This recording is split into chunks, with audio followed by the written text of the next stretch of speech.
ಎಲ್ಲ ಕನಕ ಬಂಧುಗಳು ಅಂದಾಗ ಯಾವುದೋ ಸಮುದಾಯವನ್ನು ಉದ್ದೇಶಿಸಿ ಹೇಳಿದ್ದು ಅಂತ ಭಾವಿಸಬೇಡಿ. ಬಹುಶಃ ಈ ನಮಗೆ ಅಷ್ಟು ಅಗತ್ಯ ಇಲ್ಲ ಈ ಸಭೆಗೆ ಅಂತ ಭಾವಿಸ್ತೇನೆ. ಬೆಳಗಿನಿಂದ ಉದ್ಘಾಟನಾ ಭಾಷಣದ ಆದಿಯಾಗಿ ಈ ತನಕ ಮಾತಾಡಿದವರೆಲ್ಲರೂ ಕೂಡ ಕನಕ ಪ್ರಜ್ಞೆ ಮತ್ತು ಮಾಧ್ಯಮದ ವಿಚಾರವಾಗಿ ಬೇರೆ ಬೇರೆ ಆಯಾಮಗಳನ್ನು ತಮ್ಮ ಮುಂದೆ ಮಂಡಿಸಿದ್ದಾರೆ. ನಾನು ಅದಕ್ಕೆ ಇನ್ನೊಂದು ಆಯಾಮವನ್ನು ಸೇರಿಸಲಿಕ್ಕೆ ಪ್ರಯತ್ನಿಸ್ತೇನೆ. ಬೆಳಿಗ್ಗೆ ಮಾತಾಡಿದವರೆಲ್ಲರೂ ಕೂಡ ಅದರಲ್ಲಿ ಬಹುತೇಕರು ಸಾಹಿತ್ಯದ ಹಿನ್ನೆಲೆಯಿಂದ ಬಂದವರು ಮತ್ತು ಮಾಧ್ಯಮದ ಹಿನ್ನೆಲೆಯಿಂದ ಬಂದವರು. ನನ್ನದು ಸಾಹಿತ್ಯದ ಹಿನ್ನೆಲೆಯೂ ಅಲ್ಲ, ಮಾಧ್ಯಮದ ಹಿನ್ನೆಲೆ ಅಂತ ಹೇಳ್ಬೋದು ಒಂದು ಕಾಲದಲ್ಲಿ. ಈಗ ನಮ್ಮ ಮಧ್ಯಗತಿಯಾಗಿ ಈ ಕನಕ ಪ್ರಜ್ಞೆ ಅನ್ನುವಂತಹ ವಿಚಾರವನ್ನು ನನಗೆ ತಿಳಿದ ಮಟ್ಟಿಗೆ ನಿಮ್ಮ ಮುಂದೆ ವಿಶ್ಲೇಷಿಸಲಿಕ್ಕೆ ಪ್ರಯತ್ನಿಸ್ತೇನೆ. ನಾನು ಕೇಳಿದೆ ಇನ್ನೊಂದು ಆಯಾಮವನ್ನು ನಾನು ತಮ್ಮ ಮುಂದೆ ತಿಳಿದಿಡಲಿಕ್ಕೆ ಪ್ರಯತ್ನಿಸ್ತೇನೆ. ಯಾಕಂತಂದರೆ ಇಂಥ ಸಮಾರಂಭಗಳಲ್ಲಿ ಬಹಳ ಪುನರಾವರ್ತನೆ ಆಗುತ್ತೆ, ಅದು ಆಗದೇ ಇಲ್ಲ. ಬೆಳಗ್ಗೆ ಮಾತಾಡಿದಂಥ ಎಲ್ಲ ವಿಚಾರಗಳಿಗೂ ಕೂಡ ನನ್ನ ಸಹಮತಿ ಇದೆ. ಅದರ ಆಚೆಗೆ ಏನಾದರೂ ಕೇಳುವುದಿರುತ್ತೆ. ಕನಕದಾಸರು ಬರೆದಂಥ ಕಾಲದಲ್ಲಿ ಮಾಧ್ಯಮಗಳಿಲ್ಲದ ಕಾಲದಲ್ಲಿ ಕನಕದಾಸರು ಏನು ಮಾಡಿದರೋ ಅದನ್ನು ಇವತ್ತು ಹಿಂತಿರುಗಿ ನೋಡಿದಾಗ ಈ ಕಾಲದಲ್ಲಿ ಮಾಧ್ಯಮಗಳು ಏನು ಮಾಡಬೇಕಿತ್ತು, ಏನು ಮಾಡಬೇಕು ಅಂತ ನಾವು ಅಪೇಕ್ಷಿಸ್ತೇವೋ ಅಥವಾ ಬೆಳಗಿನಿಂದ ಈ ತನಕ ಮಾತಾಡಿದರೆಲ್ಲರೂ ಕೂಡ ಮಾಧ್ಯಮಗಳು ಹೀಗೆ ಮಾಡಬೇಕಿತ್ತು ಅಂತ ಹೇಳಿದ್ರಲ್ಲ, ಅವೆಲ್ಲವನ್ನು ಕೂಡ ಕನಕದಾಸರು ಮಾಧ್ಯಮಗಳಿಲ್ಲದ ಕಾಲದಲ್ಲಿ ಒಬ್ಬ ಏಕವ್ಯಕ್ತಿ ಮಾಧ್ಯಮವಾಗಿ ಮಾಡಿದ್ದಾರೆ ಅಂತ ನನಗೆ ಅನಿಸುತ್ತೆ. ಈ ಮಾತನ್ನ ನಾನು ಯಾವ ರೀತಿಯಲ್ಲಿ ಮುಂದೆ ತಗೊಂಡು ಹೋಗ್ತೇನೆ ಅಂತಂದರೆ, ಬೆಳಿಗ್ಗೆ ಪುರುಷೋತ್ತಮ ಬಿಳಿಮಲೆಯವರು ಮಾತಾಡ್ತಾ ಕನಕ ಪ್ರಜ್ಞೆ ಅಂದರೆ ಏನು ಅಂತ ನಮ್ಮ ಮುಂದೆ ಒಂದು ವಾಕ್ಯದಲ್ಲಿ ಹೇಳಿದ್ದಾರೆ. ಕನಕದಾಸರು ವ್ಯವಸ್ಥೆಯ ಒಳಗೆ ಇದ್ದುಕೊಂಡು ವ್ಯವಸ್ಥೆಯನ್ನು ನಿರಾಕರಿಸದೆ, ವ್ಯವಸ್ಥೆಯ ಮೇಲೆ ಕ್ರಾಂತಿಕಾರಿಯಾಗಿ ಮುಗಿಬೀಳದೆ ಅದರ ಭಾಗವಾಗಿದ್ದುಕೊಂಡೇ ಅದರ ಒಳಗಿಂದ ವ್ಯವಸ್ಥೆಯಲ್ಲಿ ಇರತಕ್ಕಂತಹ ಲೋಪಗಳನ್ನು, ಅದರಲ್ಲಿರತಕ್ಕಂತಹ ಲೋಪದೋಷಗಳನ್ನು ಯಾವ ರೀತಿ ಜನರ ಮುಂದಿಡ್ತಾ ಹೋದರು, ಯಾವ ರೀತಿ ಅದರ ಅವ್ರ ವಿರುದ್ಧವಾಗಿ ಇದ್ದಾರೆ ಅಂತ ಯಾರಿಗೂ ಅನಿಸದ ರೀತಿಯಲ್ಲಿ, ಆದರೆ ಅಷ್ಟೇ ಪ್ರಭಾವಿಯಾಗಿ, ಅಷ್ಟೇ ಇಫೆಕ್ಟಿವ್ ಆಗಿ ಅದನ್ನು ಮಾಡ್ತಾ ಹೋದರು. ಇದು ಕನಕ ಪ್ರಜ್ಞೆ. ನಾನು ಅವ್ರನ್ನ ಮಾಧ್ಯಮ ಅಂತ ಯಾಕೆ ಹೇಳಿದ್ದೆ ಅಂತಂದರೆ, ಇವತ್ತು ಮಾಧ್ಯಮಗಳು ಕೂಡ ಅದೇ ಸ್ಥಾನದಲ್ಲಿರ್ತವೆ. ನೀವು ಮಾಧ್ಯಮಗಳನ್ನು ಒಂದು ಸಂಸ್ಥೆಗಳನ್ನಾಗಿ ನೋಡಲಿಕ್ಕೆ ಪ್ರಯತ್ನಿಸಿ. ಪ್ರಜಾಪ್ರಭುತ್ವದ 4ನೇ ಅಂಗ ಮಾಧ್ಯಮ ಅಂತ ನಾವು ಹೇಳ್ತೇವೆ. ಇದು ಈ 4ನೇ ಅಂಗ ಇದೆಯಲ್ಲ, ಪ್ರಜಾತಂತ್ರದ 4ನೇ ಅಂಗ ಅಂತ ಹೇಳ್ಬೋದು. ಅಥವಾ ದ ಸ್ಟೇಟ್ ಅಂತ ಒಂದು ಪದ ಇದೆ ಇಂಗ್ಲಿಷ್ನಲ್ಲಿ, ದ ಸ್ಟೇಟ್ ಅಂತ. ಆ ದ ಸ್ಟೇಟ್ ಅಂದರೆ ರಾಜ್ಯ ಅಲ್ಲ, ಕರ್ನಾಟಕ ರಾಜ್ಯ ಅಂತ ಅಲ್ಲ. ದ ಸ್ಟೇಟ್ ಅಂದರೆ ಅದು ಒಂದು ವ್ಯವಸ್ಥೆ. ಸಾಮಾನ್ಯವಾಗಿ ಸ್ಟೇಟ್ ಅಂದಾಗ ಅದನ್ನು ಪ್ರಭುತ್ವ ಅಂತ ಭಾಷಾಂತರಿಸುವಂಥ ಒಂದು ಪದ್ಧತಿ ಇದೆ. ನನಗೆ ಯಾಕೋ ಪ್ರಭು ಅನ್ನುವಂಥ ಪದವನ್ನು ನಮ್ಮ ಪ್ರಜಾತಂತ್ರದ ಹಿನ್ನೆಲೆಯಲ್ಲಿ ಹೇಳುವುದೇ ಸರಿಯಲ್ಲ ಅಂತ ಅನಿಸುತ್ತೆ. ಅದ ಕಾರಣ ನಾನು ಪ್ರಭುತ್ವ ಅನ್ನುವಂಥ ಪದವನ್ನು ಪ್ರಯೋಗಿಸುತ್ತದೆ. ಆ ಸ್ಟೇಟ್ ಅಂದರೆ ಇಡೀ ಆಡಳಿತ ವ್ಯವಸ್ಥೆಯಲ್ಲಿ ಕೋರ್ಟ್ಗಳು ಬರ್ತವೆ, ಲೆಜಿಸ್ಲೇಚರ್ ಬರ್ತವೆ, ಎಲ್ಲವೂ ಬರ್ತವೆ, ಬರೀ ಸರ್ಕಾರ ಮಾತ್ರ ಅಲ್ಲ. ಸೊ ಈ ಸ್ಟೇಟ್ನ 4ನೇ ಅಂಗ ಅಂತ ಅದನ್ನು ಹೇಳೋದು ಸರಿಯಾಗುತ್ತೆ. ಪ್ರಜಾಪ್ರಭುತ್ವ 4ನೇ ಅಂಗ ಅನ್ನೋದಕ್ಕಿಂತಲೂ ಪತ್ರಿಕೋದ್ಯಮ ಅಥವಾ ಮಾಧ್ಯಮಗಳು ಅಂತ ಈ ವ್ಯವಸ್ಥೆಯ 4ನೇ ಅಂಗ ಅಂತ. ಈ 4ನೇ ಅಂಗ ಅಂತಂದ್ರೆ ನಾವು ಅದನ್ನು ವ್ಯವಸ್ಥೆಯ ಭಾಗವಾಗಿಯೇ ಕಾಣ್ತೇವೆ ಅಂತ ಲೆಕ್ಕ. ಪತ್ರಿಕೋದ್ಯಮದಲ್ಲಿದ್ದವರಿಗೆ ಅಥವಾ ಮಾಧ್ಯಮದ ಭಾಗವಾಗಿದ್ದವರಿಗೆ ಗೊತ್ತು, ಎಲ್ಲೋ ಒಂದು ಕಡೆ ಈ ಮಾಧ್ಯಮ ಅನ್ನೋದು ವ್ಯವಸ್ಥೆಯ ಭಾಗವಾಗಿ ಇರ್ತದೆ. ಅದಕ್ಕೆ ಬೇರೆ ಬೇರೆ ರೀತಿಯಲ್ಲಿ ಅದಕ್ಕೆ ಸಿಗುವಂತಹ ಸವಲತ್ತುಗಳು, ಅದಕ್ಕೆ ದೊರಕುವಂತಹ ಸ್ಥಾನಮಾನ, ಅದಕ್ಕೆ ಇರತಕ್ಕಂತಹ ಪ್ರವೇಶ ಇತ್ಯಾದಿಗಳನ್ನು ನೋಡಿದಾಗ ಅದು ವ್ಯವಸ್ಥೆಯ ಭಾಗವಾಗಿರುತ್ತೆ, ಅದು ರಾಜಕೀಯವಾಗಿ. ಆರ್ಥಿಕವಾಗಿ ನೀವು ಒಂದು ಮಾಧ್ಯಮ ಸಂಸ್ಥೆಯನ್ನು ನೋಡಿ, ಬೆಳಿಗ್ಗೆ ಮಾತಾಡಿದವಲ್ಲ ಈ ಬಗ್ಗೆ ಹೇಳಿದ್ರು. ಮಾಧ್ಯಮ ಅನ್ನೋದು ಒಂದು ಉದ್ಯಮ, ಅದು ನಡಿಬೇಕಾದ್ರೆ ಅದು ಲಾಭ ಗಳಿಸಬೇಕು. ಲಾಭ ಗಳಿಸುವಂಥದ್ದು ಅಂತಂದ್ರೆ ಅದು ಖಾಸಗಿ ರಂಗದಲ್ಲಿರತಕ್ಕಂಥ ಒಂದು ಸಂಸ್ಥೆ.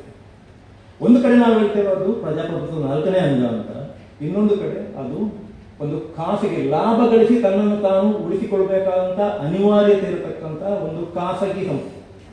ಇದು ಮಾಧ್ಯಮದ ವಿಚಿತ್ರವಾದಂತಹ ಪರಿಸ್ಥಿತಿ. ಆದರೆ ಅಷ್ಟು ಮಾತ್ರ ಅಲ್ಲದೆ ಮಾಧ್ಯಮ ಲಾಭವನ್ನು ಗಳಿಸ್ತಾನೆ ಅಥವಾ ಒಂದು ಖಾಸಗಿ ಸಂಸ್ಥೆಯಾಗಿ ಕೆಲಸ ನಿರ್ವಹಿಸ್ತಾನೆ ಅದು ತನ್ನ ಸಾರ್ವಜನಿಕ ಹೊಣೆಗಾರಿಕೆ ಏನಿದೆ ಅದನ್ನು ಕೂಡ ಮಾಡಬೇಕಾದಂತಹ ಅನಿವಾರ್ಯತೆಯಲ್ಲಿ ಇರುತ್ತೆ. ಆದ ಕಾರಣ ನೀವು ಆರ್ಥಿಕವಾಗಿ ಯೋಚಿಸಿದರೂ ಕೂಡ ಅಥವಾ ರಾಜಕೀಯವಾಗಿ ಯೋಚಿಸಿದರೂ ಕೂಡ ಅದು ವ್ಯವಸ್ಥೆಯ ಒಳಗಣ ಅಂಗವೇ ಹೊರತು ವ್ಯವಸ್ಥೆಯ ಹೊರಗಣ ಅಂಗ ಅಲ್ಲ. ನೀವು ರಾಜಕೀಯವಾಗಿ ಮಾತಾಡೋತ್ತಿಗೆ ಅದು ವ್ಯವಸ್ಥೆಯ ಹೊರಗಣ ಅಂಗ ಅಂತ ಹೇಳಿದ್ರು ಕೂಡ ಆರ್ಥಿಕವಾಗಿ ಅದನ್ನು ಪರಿಭಾವಿಸುವಾಗ ಅದನ್ನು ನೀವು ವ್ಯವಸ್ಥೆಯ ಹೊರಗಣ ಅಂಗ ಅಂತ ಹೇಳಿಕ್ಕಾಗೋದಿಲ್ಲ, ಅದು ವ್ಯವಸ್ಥೆಯ ಒಳಗಣ ಅಂಗ ಆಗಿರುತ್ತೆ. ಕನಕದಾಸರು ಯಾವ ರೀತಿಯಲ್ಲಿ ವ್ಯವಸ್ಥೆಯ ಒಳಗಿದ್ದು ಬಿಟ್ಟು ವ್ಯವಸ್ಥೆಯನ್ನು ಸುಧಾರಿಸಬೇಕಾದಂತಹ ರೀತಿಯಲ್ಲಿ ಭಾಷೆಯನ್ನು ಮೇಡಮ್ ಹೇಳಿದಾರಲ್ಲ, ಪೂರ್ಣಿಮಾ ಮೇಡಮ್ ಹೇಳಿದಾರಲ್ಲ, ಭಾಷೆಯನ್ನು ಬಳಸಿಕೊಂಡು ಅದನ್ನು ಮತ್ತೆ ಚಿಕ್ಕಣ್ಣವರು ಹೇಳಿದ್ರು ಕಾಣುತ್ತೆ. ಅವರು ಧರ್ಮವನ್ನು ಪ್ರತಿಪಾದಿಸಿಲ್ಲ, ಜಾತಿಯನ್ನು ಪ್ರತಿಪಾದಿಸಿಲ್ಲ, ಜಾತಿ ಧರ್ಮದ ಆ ಕಡೆಗೆ ಭಾಷೆಯನ್ನು ಬಳಸಿ ಸಂಸ್ಕೃತಿಯನ್ನು ಬಳಸಿ ಅವರು ವ್ಯವಸ್ಥೆಯನ್ನು ಸುಧಾರಿಸುವಂಥ ಕೆಲಸ ಮಾಡಿದರು ಅಂತ. ಸೊ ಅದೇ ರೀತಿಯಲ್ಲಿ ಮಾಧ್ಯಮಗಳು ಕೂಡ ಅದೇ ಕೆಲಸವನ್ನು ಇವತ್ತು ಮಾಡಬೇಕಾಗುತ್ತೆ. ತಮಗೆ ಇರ್ತಕ್ಕಂಥ ಪರಿಕರ, ಅದು ಭಾಷೆ ಇರ್ಬೋದು, ಅದು ಮತ್ಯಾವುದೋ ಇರ್ಬೋದು, ಅದನ್ನು ಬಳಸಿಕೊಂಡು ವ್ಯವಸ್ಥೆಯನ್ನು ಎಲ್ಲ ಈ ನಿಯಂತ್ರಣಗಳೇನಿದೆ ಅದರ ಮೇಲಿರ್ತಕ್ಕಂಥ ನಿಯಂತ್ರಣ ಇರ್ಬೋದು, ಅದರ ಮೇಲಿರ್ತಕ್ಕಂಥ ಪ್ರತಿಬಂಧಕಗಳಿರ್ಬೋದು, ಕನ್ಸ್ಟ್ರೇನ್ಸ್ ಅಂತ ನಾವು ಇಂಗ್ಲಿಷಲ್ಲಿ ಹೇಳ್ತೇವೆ, ಪೊಲಿಟಿಕಲ್ ಕನ್ಸ್ಟ್ರೇನ್ಸ್, ಲೀಗಲ್ ಕನ್ಸ್ಟ್ರೇನ್ಸ್ ಆ್ಯಂಡ್ ಎಕನಾಮಿಕ್ ಕನ್ಸ್ಟ್ರೇನ್ಸ್. ಈ ಕನ್ಸ್ಟ್ರೇನ್ಸ್ಗಳು ಎಲ್ಲ ಕಾಲದಲ್ಲೂ ಇತ್ತು. ನಾನು ಮೇಡಮ್ ಹೇಳಿದ್ರೆ ಒಪ್ಪಿಕೊಳ್ತೇನೆ, ರಶ್ಮಿಕೋಟಿ ಮೇಡಮ್ ಹೇಳಿದ್ರೆ ಒಪ್ಪಿಕೊಳ್ತೇನೆ, ರವೀಂದ್ರ ಭಟ್ ಅವರು ಹೇಳಿದ್ರೆ ಒಪ್ಪಿಕೊಳ್ತೇನೆ. ಒಪ್ಪಿಕೊಂಡರೂ ಕೂಡ ಈ ಕನ್ಸ್ಟ್ರೇನ್ಸ್ನ ಹೊರಗೆ ಯಾವತ್ತೂ ಕೂಡ ಮಾಧ್ಯಮಗಳಿಗೆ ನಿರ್ವಹಿಸಲಿಕ್ಕೆ ಸಾಧ್ಯ ಆಗುವುದಿಲ್ಲ. ಈ ಕಾಲಕ್ಕೆ ಆ ಕನ್ಸ್ಟ್ರೇನ್ಸ್ ಬಹಳಷ್ಟು ಹೆಚ್ಚಾಗಿ ಮತ್ತು ಆ ಕನ್ಸ್ಟ್ರೇನ್ಸ್ಗಳಿಗೆ, ಆ ಪ್ರತಿಬಂಧಕಗಳಿಗೆ ಮಾಧ್ಯಮಗಳು ತಮ್ಮನ್ನು ತಾವು ಒಪ್ಪಿಸಿಕೊಂಡು ಒಂದು ರೀತಿಯ ಆತ್ಮಹತ್ಯೆಯನ್ನು ಕೂಡ ಮಾಡಿಕೊಂಡಿವೆ ಅಥವಾ ಸಾಯ್ತಲೂ ಇದೆ. ಅದು ಪ್ರಶ್ನೆ ಬೇರೆ. ಒಂದು ಅರ್ಥದಲ್ಲಿ ಹೇಳಿದ್ರೆ ಇವತ್ತು ಮಾಧ್ಯಮಗಳು ಅಂದಾಗ ಮಾಧ್ಯಮಗಳು ಇವತ್ತು ಬಹುತೇಕ ಮಾಧ್ಯಮಗಳು ಇವತ್ತು ಸತ್ತು ಹೋಗಿವೆ ಅನ್ನೋ ಒಂದು ಮಾತು. ಇನ್ನೊಂದು ಮಾತು, ಮಾಧ್ಯಮಗಳು ಬಹುತೇಕ ಸತ್ತು ಹೋಗಿದ್ದೇವೆ ಅಂತ. ಬಹುತೇಕ ಮಾಧ್ಯಮಗಳು ಸತ್ತು ಹೋಗಿದ್ದೇವೆ ಅಂದರೆ ಇನ್ನೂ ಸ್ವಲ್ಪ ಜೀವಂತವಾಗಿರ್ತಕ್ಕಂಥ ಮಾಧ್ಯಮಗಳು ಇದ್ದಾವೆ ಅಂತ. ಇನ್ನೂ ಜೀವಂತವಾಗಿರುವ ಮಾಧ್ಯಮಗಳು ಇದ್ದಾವೆ ಅಂದಾಗ ಅವು ಕೂಡ ಬಹುತೇಕ ಸತ್ತು ಹೋಗಿದ್ದಾವೆ ಅಂತ. ಅದನ್ನೇ ಇವತ್ತು ಬೇರೆ ಬೇರೆ ಭಾಷೆಯಲ್ಲಿ ರಂಗನಾಥ್ ಸರ್ ಮತ್ತು ರವೀಂದ್ರ ಭಟ್ ಅವರು ಮತ್ತು ಲಕ್ಷ್ಮಿ ಅವರು ಹೇಳಿ. ಸೊ ನಾವಿವತ್ತು ಈ ಅಳಿದುಳಿದ ಮಾಧ್ಯಮಗಳಿದ್ದಾವಲ್ಲ, ಈ ಅಳಿದುಳಿದ ಮಾಧ್ಯಮಗಳು ಮಾಡುವಂಥ ಕೆಲಸ ಏನಾಗಿದೆ ಅಂತಂದ್ರೆ, ಕನಕದಾಸರು ಅವತ್ತು ಯಾವ ಕೆಲಸ ಮಾಡಿದ್ರು ಅದೇ ಕೆಲಸವನ್ನು ಅವರು ಮಾಡಿದರೆ ಸಾಕು. ಇನ್ನೊಂದು ರೀತಿಯಲ್ಲಿ ಹೇಳುವುದಿದ್ರೆ ಮಾಧ್ಯಮಗಳಿಗೆ ಈ ರೀತಿಯಾಗಿ ಕನಕದಾಸರು ಒಂದು ಮಾದರಿ. ಆ ಕಾಲದಲ್ಲಿ ಕನಕದಾಸರು ನಿರ್ವಹಿಸಿದ ರೀತಿ ಇದೆಯಲ್ಲ, ಅವರು ತಾನು ಕೂಡ ಬೇರೆ ಬೇರೆ ರೀತಿಯ ಕನ್ಸ್ಟ್ರೇಂಟ್ ಒಳಗೆ ಆಪರೇಟ್ ಮಾಡ್ತಾನೆ. ವ್ಯವಸ್ಥೆಯ ಭಾಗವಾಗಿದ್ದುಕೊಂಡೇ ಅವರು ಏನು ಕೆಲಸ ಮಾಡಿದ್ರು ಅದನ್ನು ಒಂದು ಮಾದರಿ ಅಂತ ಇವತ್ತು ಮಾಧ್ಯಮಗಳು ಸ್ವೀಕರಿಸುವ ಮಟ್ಟಿಗೆ ಕನಕದಾಸರನ್ನು ಅರ್ಥ ಮಾಡಿಕೊಳ್ಬೇಕು ಅನ್ನುವಂಥದ್ದು ನಾನು ಈ ಚರ್ಚೆಗೆ ನೀಡತಕ್ಕಂಥ ಆಯಾಮ. ಇಲ್ಲಿ ವ್ಯವಸ್ಥೆಯ ಒಳಗಿದ್ದುಕೊಂಡು ಕನಕದಾಸರಾಗಾದ್ರೆ ಏನು ಮಾಡಿದ್ರು ಅನ್ನೋ ವಿಚಾರವನ್ನ ನಾನು ನನಗೆ ಕೊಟ್ಟಂತ ವಿಷಯ ಇದೆಯಲ್ಲ, ಆ ವಿಷಯ ಏನು ಅಂತಂದ್ರೆ ಧರ್ಮ, ಅನುಭವ ಮತ್ತು ಭಕ್ತಿ. ಈ ಧರ್ಮದ ವಿಚಾರದಲ್ಲಿ ಕನಕದಾಸರು ಏನು ಮಾಡಿದ್ರು, ಅನುಭವದ ವಿಚಾರದಲ್ಲಿ ಏನು ಮಾಡಿದ್ರು ಮತ್ತು ಭಕ್ತಿ ವಿಚಾರದಲ್ಲಿ ಏನು ಮಾಡಿದ್ರು ಅಂತ. ಎಷ್ಟು ಟೈಮ್ ಇದೆ ಮೇಡಮ್? ಅರ್ಧ ಆಯ್ತು. ಈಗ ಎಷ್ಟಾಯ್ತು? ಓಕೆ, ನೀವು ಟೈಮ್ ಕೀಪ್ ಮಾಡೋದ್ರಿಂದ ನಾನು ಮಾತಾಡ್ತಾ ಹೋಗ್ತೇನೆ.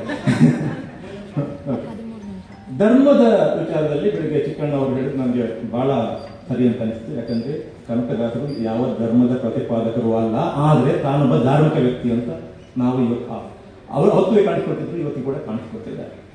ಯಾವುದೇ ಧರ್ಮದ ಪ್ರತಿಪಾದಕರಲ್ಲದ ಕನಕದಾಸರು ಪ್ರತಿಪಾದಿಸಿದ ಧರ್ಮ ಯಾವುದು ಅಥವಾ ಅವರು ಧರ್ಮದ ವಿಚಾರದಲ್ಲಿ ಮಾಡಿದಂಥ ಪ್ರತಿಪಾದನೆ ಯಾವುದು ಅಂತ ಕೇಳಿದ್ರೆ ಕನಕದಾಸರು ಭಕ್ತಿ ಪಂಥದ ಭಾಗವಾಗಿ ಎಲ್ಲರೂ ಕೂಡ ನೋಡ್ತಕ್ಕಂಥವ್ರು. ಅಂದ್ರೆ ನಾವು ಅವರನ್ನು ಇವತ್ತು ನೋಡುವುದು ಭಕ್ತಿ ಪಂಥದ ಭಾಗವಾಗಿ. ಹರಿದಾಸ ಚಳವಳಿ ಅಥವಾ ಪರಂಪರೆ ಏನಿದೆ ಅದು ಒಂದು ರೀತಿಯಲ್ಲಿ ಭಕ್ತಿ ಪಂಥದ ಭಾಗ. ಈ ಭಕ್ತಿ ಪಂಥದೊಳಗೆ ಭಕ್ತಿ ಪಂಥ ಅಂದ್ರೆ ಏನು ಅನ್ನೋದರ ವಿಚಾರವಾಗಿ ಬೇರೆ ಬೇರೆ ರೀತಿಯ ಜಿಜ್ಞಾಸೆಗಳಿವೆ ಮತ್ತು ಅದರೊಳಗೆ ಬಹಳಷ್ಟು ವೈರುಧ್ಯಗಳನ್ನ ಜನ ಗುರುತಿಸ್ತಾರೆ, ವಿದ್ವಾಂಸರು ಗುರುತಿಸ್ತಾರೆ. ಏನೇ ಇರಲಿ, ಭಕ್ತಿ ಪಂಥದವರು ಮಾಡಿದಂಥ ಒಂದು ಕೆಲಸ ಏನು ಅಂತಂದ್ರೆ, ಅವರು ಅದರಲ್ಲಿ ಕನಕದಾಸರು ಕೂಡ ಬಹಳ ಪ್ರಮುಖರಾಗ್ತಾರೆ. ಅದು ಏನು ಅಂತಂದ್ರೆ, ನೋಡಿ, ದೇವರು ಮತ್ತು ಮನುಷ್ಯ ಇದ್ದಾನಲ್ಲ, the supreme being and human being, ಇವರ ಮಧ್ಯೆ ಯಾವುದೇ ರೀತಿಯ ಮಧ್ಯವರ್ತಿಗಳ ಅಗತ್ಯ ಇಲ್ಲ. ನಮಗೆ ದೇವರ ಜೊತೆಗೆ ನೇರವಾದಂತಹ ಸಂಬಂಧ ಇರಬೇಕು ಅಂತ, ನೇರವಾದ ಸಂಬಂಧ ಇರಬೇಕು ಅನ್ನುವಂಥ ವಿಚಾರವನ್ನ ಬೇರೆ ಬೇರೆ ರೀತಿಯಲ್ಲಿ ಪ್ರತಿಪಾದಿಸುವುದಿದೆಯಲ್ಲ. ಇವರು ಕಾಗಿನೆಲೆಯಾದಿ ಕೇಶವ ವಿಚಾರವನ್ನ ಯಾಕೆ ಕನಕದಾಸರು ಅಷ್ಟೊಂದು ಗಟ್ಟಿಯಾಗಿ ಇಟ್ಕೊಂಡ್ರು ಅನ್ನೋದಕ್ಕೆ ಚಿಕ್ಕಣ್ಣವರು ಅವರದೇ ಆದಂಥ ಒಂದು ರೀತಿಯ ವಿಶ್ಲೇಷಣೆಯನ್ನು ನೀಡಿದರು. ಅದನ್ನು ನಾನು ಕೂಡ ಒಪ್ಪಿಕೊಳ್ತೇನೆ. ಅವರು ಯಾಕೆ ಉಡುಪಿಗೆ ಹೋದರು, ಉಡುಪಿ ವಿಚಾರಕ್ಕೆ ಮತ್ತೆ ಬರ್ತೇನೆ, ಉಡುಪಿಗೆ ಹೋದರು ಅಥವಾ ಕಾಗಿನೆಲೆಯಾದಿ ಕೇಶವನನ್ನು ಅವರು ಅಷ್ಟು ಆಪ್ತವಾಗಿ ಯಾಕೆ ಒಪ್ಪಿಕೊಂಡ್ರು ಅನ್ನೋ ವಿಚಾರದಲ್ಲಿ ಕೆಲವರ ಆರ್ಗ್ಯುಮೆಂಟ್ ಏನು, ಕೆಲವರ ವಾದ ಏನು ಅಂತಂದ್ರೆ, ಒಂದು ಕಡೆ ಯಾವ ವಿಚಾರವನ್ನು ಅವರು ವಿರೋಧಿಸ್ತಾರೋ, ಒಂದು ಕಡೆ ಯಾವ ವಿಚಾರದ ವಿರುದ್ಧವಾಗಿ ಅವರು ಸಾಹಿತ್ಯ ರಚನೆ ಮತ್ತು ಅವರ ಕೀರ್ತನೆಗಳಲ್ಲಿ ಹೇಳ್ತಾರೋ ಅದೇ ವಿಚಾರವನ್ನ ಇನ್ನೊಂದು ರೀತಿಯಲ್ಲಿ ಪ್ರತಿಪಾದಿಸುವ ರೀತಿಯಲ್ಲಿ ಅವರು ನಡ್ಕೊಳ್ತಾರೆ. ಅಂದ್ರೆ ದೇವರ ಅಸ್ತಿತ್ವವನ್ನು ಅಥವಾ ದ್ವೈತ ಸಿದ್ಧಾಂತದಲ್ಲಿ ಅವರ ನಂಬಿಕೆ ಇತ್ಯಾದಿ ವಿಚಾರವಾಗಿ ಮಾತಾಡ್ತಾ ಅಲ್ಲೊಂದು ವೈರುಧ್ಯ ಇದೆ ಅಂತ ಹಲವಾರು ವಿದ್ವಾಂಸರು ಹೇಳ್ತಾರೆ. ನನ್ನ ಪ್ರಕಾರ ಅದು ವೈರುಧ್ಯ ಅಲ್ಲ. ಚಿಕ್ಕಣ್ಣ ಅವರು ಹೇಳಿದಂಥ ಮಾತನ್ನೇ ಸ್ವಲ್ಪ ಮುಂದುವರಿಸಿ ಹೇಳುವುದಾದರೆ, ಅಲ್ಲಿ ಕನಕದಾಸರು ಏನನ್ನ ಹೇಳ್ತಾರೆ ಅಂತಂದ್ರೆ, ಅವರು ಯಾವ ಧರ್ಮವನ್ನು ಪ್ರತಿಪಾದಿಸುವುದಿಲ್ಲ, ಬದಲಿಗೆ ಅವರು ಧರ್ಮವನ್ನು ನಿರಾಕರಿಸ್ತಾರೆ. ಯಾವ ಧರ್ಮವನ್ನು ನಿರಾಕರಿಸ್ತಾರೆ ಅಂತಂದ್ರೆ ಸಾಂಸ್ಥಿಕ ಧರ್ಮವನ್ನು ನಿರಾಕರಿಸ್ತಾರೆ. ಕನಕದಾಸರು ಹಿಂದುತ್ವದ ಪ್ರತಿಪಾದಕ ಅಲ್ಲ, ಹಿಂದೂ ಧರ್ಮದ ಪ್ರತಿಪಾದಕ ಅಲ್ಲ, ಅವರು ಧರ್ಮದ ಪ್ರತಿಪಾದಕ. ಯಾವ ಧರ್ಮದ ಪ್ರತಿಪಾದಕ ಅಂದ್ರೆ ಮಾನವ ಧರ್ಮದ ಪ್ರತಿಪಾದಕ. ಮಾನವ ಧರ್ಮದ ಪ್ರತಿಪಾದಕನಾಗಿದ್ದು ಬಿಟ್ಟು ಅವರು ಹೌದು ಈ ಪ್ರಪಂಚದಲ್ಲಿರತಕ್ಕಂತಹ ಜೀವರಾಶಿಗಳಿಗೆ ಅಥವಾ ಮನುಷ್ಯ ಕೋಟಿಗೆ ಯಾವುದೋ ಒಂದು ಹಂತದಲ್ಲಿ ಒಂದು ಒಂದು ಪಾರಮಾರ್ಥಿಕ ಶಕ್ತಿಯ ಮೇಲೆ ಅವಲಂಬನೆ ಅನಿವಾರ್ಯ ಅಂತ ಆದರೆ ಆ ಅವಲಂಬನೆ ಅದು ನೇರವಾಗಿ ಇರಬೇಕೇ ಹೊರತು ಅದಕ್ಕೆ ಒಂದು ಇಂಥದೇ ಧರ್ಮಕ್ಕೆ ಸೇರಿದ್ರೆ ನೀವು ಹೀಗೆ ಮಾಡಬೇಕು ಅಥವಾ ಇಂಥ ಧರ್ಮಕ್ಕೆ ಸೇರಿದ್ರೆ ನೀವು ಈ ರೀತಿ ದೇವರ ಜೊತೆ ಸಂವಹನ ಮಾಡಬೇಕು ಅನ್ನುವಂಥ ಯಾವ ಕಟ್ಟುಪಾಡುಗಳು ಇರಬಾರ್ದು ಎನ್ನುವ ಕಾರಣಕ್ಕೋಸ್ಕರನೇ ಅವರು ನೇರವಾದ ಸಂಬಂಧವನ್ನು ಪ್ರತಿಪಾದಿಸ್ತಾರೆ. ಅದು ಭಕ್ತಿಪಂಥದ ಮೂಲ ತತ್ವನೂ ಅದೇ, ಕನಕದಾಸರ ಮೂಲ ತತ್ವನೂ ಅದೇ.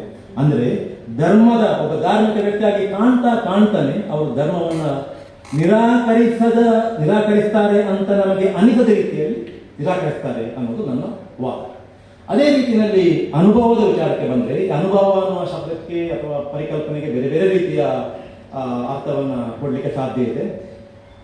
ಅನುಭವ ಅಂತ ಅಂದ್ರೆ ತನ್ನನ್ನು ತಾನು ಆಳವಾಗಿ ಪರಿಶೋಧಿಸುವುದು, ತೀವ್ರವಾದಂತಹ ಆತ್ಮವಿಮರ್ಶೆಗೆ ತನ್ನನ್ನು ತಾನು ಒಡ್ಡುವುದು ಮತ್ತು ತನ್ನೊಳಗಿರತಕ್ಕಂಥ ಒಬ್ಬ ಪರಮಾತ್ಮ ಮತ್ತು ಹೊರಗಿರತಕ್ಕಂಥ ಒಬ್ಬ ಪರಮಾತ್ಮ, ಈ ಪಾರಮಾರ್ಥಿಕ ಅನ್ನೋದು ಎಲ್ಲಿದೆ, ಸುಪ್ರೀಂ ಬೀಯಿಂಗ್, ಅವನನ್ನು ನಾನು ಎಲ್ಲಿ ನೋಡಬೇಕು, ಒಳಗೆ ನೋಡ್ಬೇಕಾ ಹೊರಗೆ ನೋಡ್ಬೇಕಾ ಅನ್ನುವಂಥ ಒಂದು ಪರಿಶೋಧನೆ, ನಿರಂತರವಾದಂತಹ ಪರಿಶೋಧನೆ, ಅದರ ಕುರಿತೇ ಯೋಚನೆ ಮಾಡ್ತಾ ಇರತಕ್ಕಂಥದ್ದನ್ನು ನಾವು ಅನುಭವ ಅಂತ ಭಾವಿಸಿದರೆ, ಅನುಭವದ ಅನ್ವೇಷಣೆ ಅಂತ ಭಾವಿಸಿದರೆ, ಅಲ್ಲಿ ಸುಪ್ರೀಂ ಬೀಯಿಂಗ್ ಅಥವಾ ಆ ಪಾರಮಾರ್ಥಿಕ ಶಕ್ತಿ ಒಳಗಿದೆ ಅಂದುಕೊಂಡವರು ಅದ್ವೈತಿಗಳಾಗ್ತಾರೆ, ಹೊರಗಿದೆ ಅಂದುಕೊಂಡವರು ದ್ವೈತಿಗಳಾಗ್ತಾರೆ. ಕೆಲವರು ಹೇಳ್ತಾರೆ ಕನಕದಾಸರ ಒಲವು ದ್ವೈತದ ಕಡೆ ಇದೆ ಅಂತ. ನನಗನ್ಸುತ್ತೆ ಇಲ್ಲ, ಅವರು ದ್ವೈತದ ಕಟ್ಟುಪಾಡಲ್ಲೂ ಸಿಕ್ಕಾಕೊಳ್ಳಿಲ್ಲ, ಅದ್ವೈತದ ಕಟ್ಟುಪಾಡಲ್ಲೂ ಒಬ್ಬ ಅನುಭವಿಯಾಗಿ ಸಿಕ್ಕಾಕೊಳ್ಳಿಲ್ಲ. ಅದಕ್ಕೇನೆ ಅವರು ಹೀಗೆ ಬರೆದರು, ನೀ ಮಾಯೆಯೊಳಗು ನಿನ್ನೊಳಗೆ ಮಾಯೆಯೋ, ನೀ ಮಾಯೆಯೊಳಗು ಅಂದ್ರೆ ಅದು ದೇವರನ್ನೇ ಪ್ರಶ್ನಿಸುವುದು. ನೀನು ನನ್ನ ಒಳಗೂ ಇದೆಯಾ ಹೊರಗಿದೆಯಾ ಅದು ಪ್ರಶ್ನೆ ಅಲ್ಲ. ನಿನ್ನನ್ನು ನಾನು ಕೇಳ್ತೇನೆ, ನೀನು ಮಾಯೆಯೋ ಅಥವಾ ಮಾಯೆ ನಿನ್ನೊಳಗೆಯೋ, ನಿನ್ನನ್ನೇ ಒಂದು ಮಾಯ ಆವರಿಸಿದೆಯೋ ಅಂತ. ಇದು ಒಂದು ರೀತಿಯಲ್ಲಿ ನಾಸ್ತಿಕವಾದದ ವಿಚಾರ. ಯಾಕಂತಂದ್ರೆ ಒಂದು ಐ ಥಿಂಕ್ ಬರ್ಟನ್ ರಸ್ಸೆಲ್ ಇರಬೇಕು, ಅವ ಈ ನಾಸ್ತಿಕವಾದವನ್ನು ಪ್ರತಿಪಾದಿಸ್ತಾ ರಸ್ಸೆಲ್ ಇರಬೇಕಲ್ಲ, ನನಗೆ ಅವರ ಹೆಸರನ್ನ ಮರ್ತೋಯ್ತು. ದೇವರ ವಿಚಾರದಲ್ಲಿ ಹೀಗೆ ಹೇಳ್ತಾರೆ ನೋಡಿ, ಒಂದು ಕೆಡುಕುವಂತ ಪ್ರಪಂಚದಲ್ಲಿ ಇದ್ರೆ ಅದನ್ನ ನಿಯಂತ್ರಿಸಲಾಗದವನನ್ನು ನಾವು ದೇವರು ಅಂತ ಹೇಗೆ ಕರಿಬಹುದು. ಒಂದೋ ದೇವರು ಇರಬೇಕು, ಇಲ್ಲಾಂದ್ರೆ ಕೆಡುಕು ಇರಬೇಕು. ಅಥವಾ ನಾವು ಯಾವುದನ್ನು ರಾಕ್ಷಸ ಅಂತ ಕರಿತೇವೆ. ನಾನು ರಾಕ್ಷಸ ಅನ್ನೋ ಪದ ಬಳಸುವುದಿಲ್ಲ, ಯಾಕಂದ್ರೆ ಭಾರತೀಯ ಸಂದರ್ಭದಲ್ಲಿ ಯಾರನ್ನು ರಾಕ್ಷಸ ಅಂತ ಕರೆದಿದ್ದವರು ಅವರು ನಿಜವಾದ ದೇವರು. ಆ ಕಾರಣಕ್ಕೋಸ್ಕರ ನಾನು ರಾಕ್ಷಸ ಅನ್ನೋ ಪದ ಬಳಸುವುದಿಲ್ಲ, ಕೆಡುಕು ಅನ್ನೋ ಪದ ಬಳಸ್ತೇನೆ. ಈ ಕಿಡುಕು ಅನ್ನೋದನ್ನ ಜೊತೆಗಿಟ್ಟುಕೊಂಡರೂ ದೇವರಾಗಲಿಕ್ಕೆ ಸಾಧ್ಯ ಇಲ್ಲ. ಕಿಡುಕು ಜನರನ್ನ ಕಾಡುವ ಹೊತ್ತಿಗೆ ಜನರಿಗೆ ಸಹಾಯ ನಿನ್ನಿಂದ ದೊರೆಯುವುದಿಲ್ಲ ಅಂದ್ರೆ ನೀವು ದೇವರಲ್ಲ ಒಂದು. ಅಥವಾ ನಿನಗೆ ಕೆಡುಕು ಜನರನ್ನ ಬಾಧಿಸ್ತಾ ಇದ್ರೂ ಕೂಡ ನಿನಗೆ ಅದನ್ನು ಮಾಡ್ಲಿಕ್ಕೆ ಇಷ್ಟ ಇಲ್ಲ ಅಂದ್ರೆ ಕೆಡುಕಿನಿಂದ ಜನರನ್ನ ಪಾರಾಗುವಂತೆ ಮಾಡ್ಲಿಕ್ಕೆ ನಿನಗೆ ಇಷ್ಟ ಇಲ್ಲ ಅಂತಂದ್ರೆ ಆಗ ನಿನ್ನ ಉದ್ದೇಶವನ್ನು ನಾವು ಪ್ರಶ್ನಿಸಬೇಕಾಗತ್ತೆ. ಆಗಲೂ ನಿನ್ನ ದೇವರಲ್ಲ. ಈ ಮಾಯೆ ನಿನ್ನೊಳಗು ಮಾಯನು ಅಂತ ಕೇಳುವಾಗ ನನಗೆ ಈ ಮಾತು ನೆನಪಾಗುತ್ತೆ.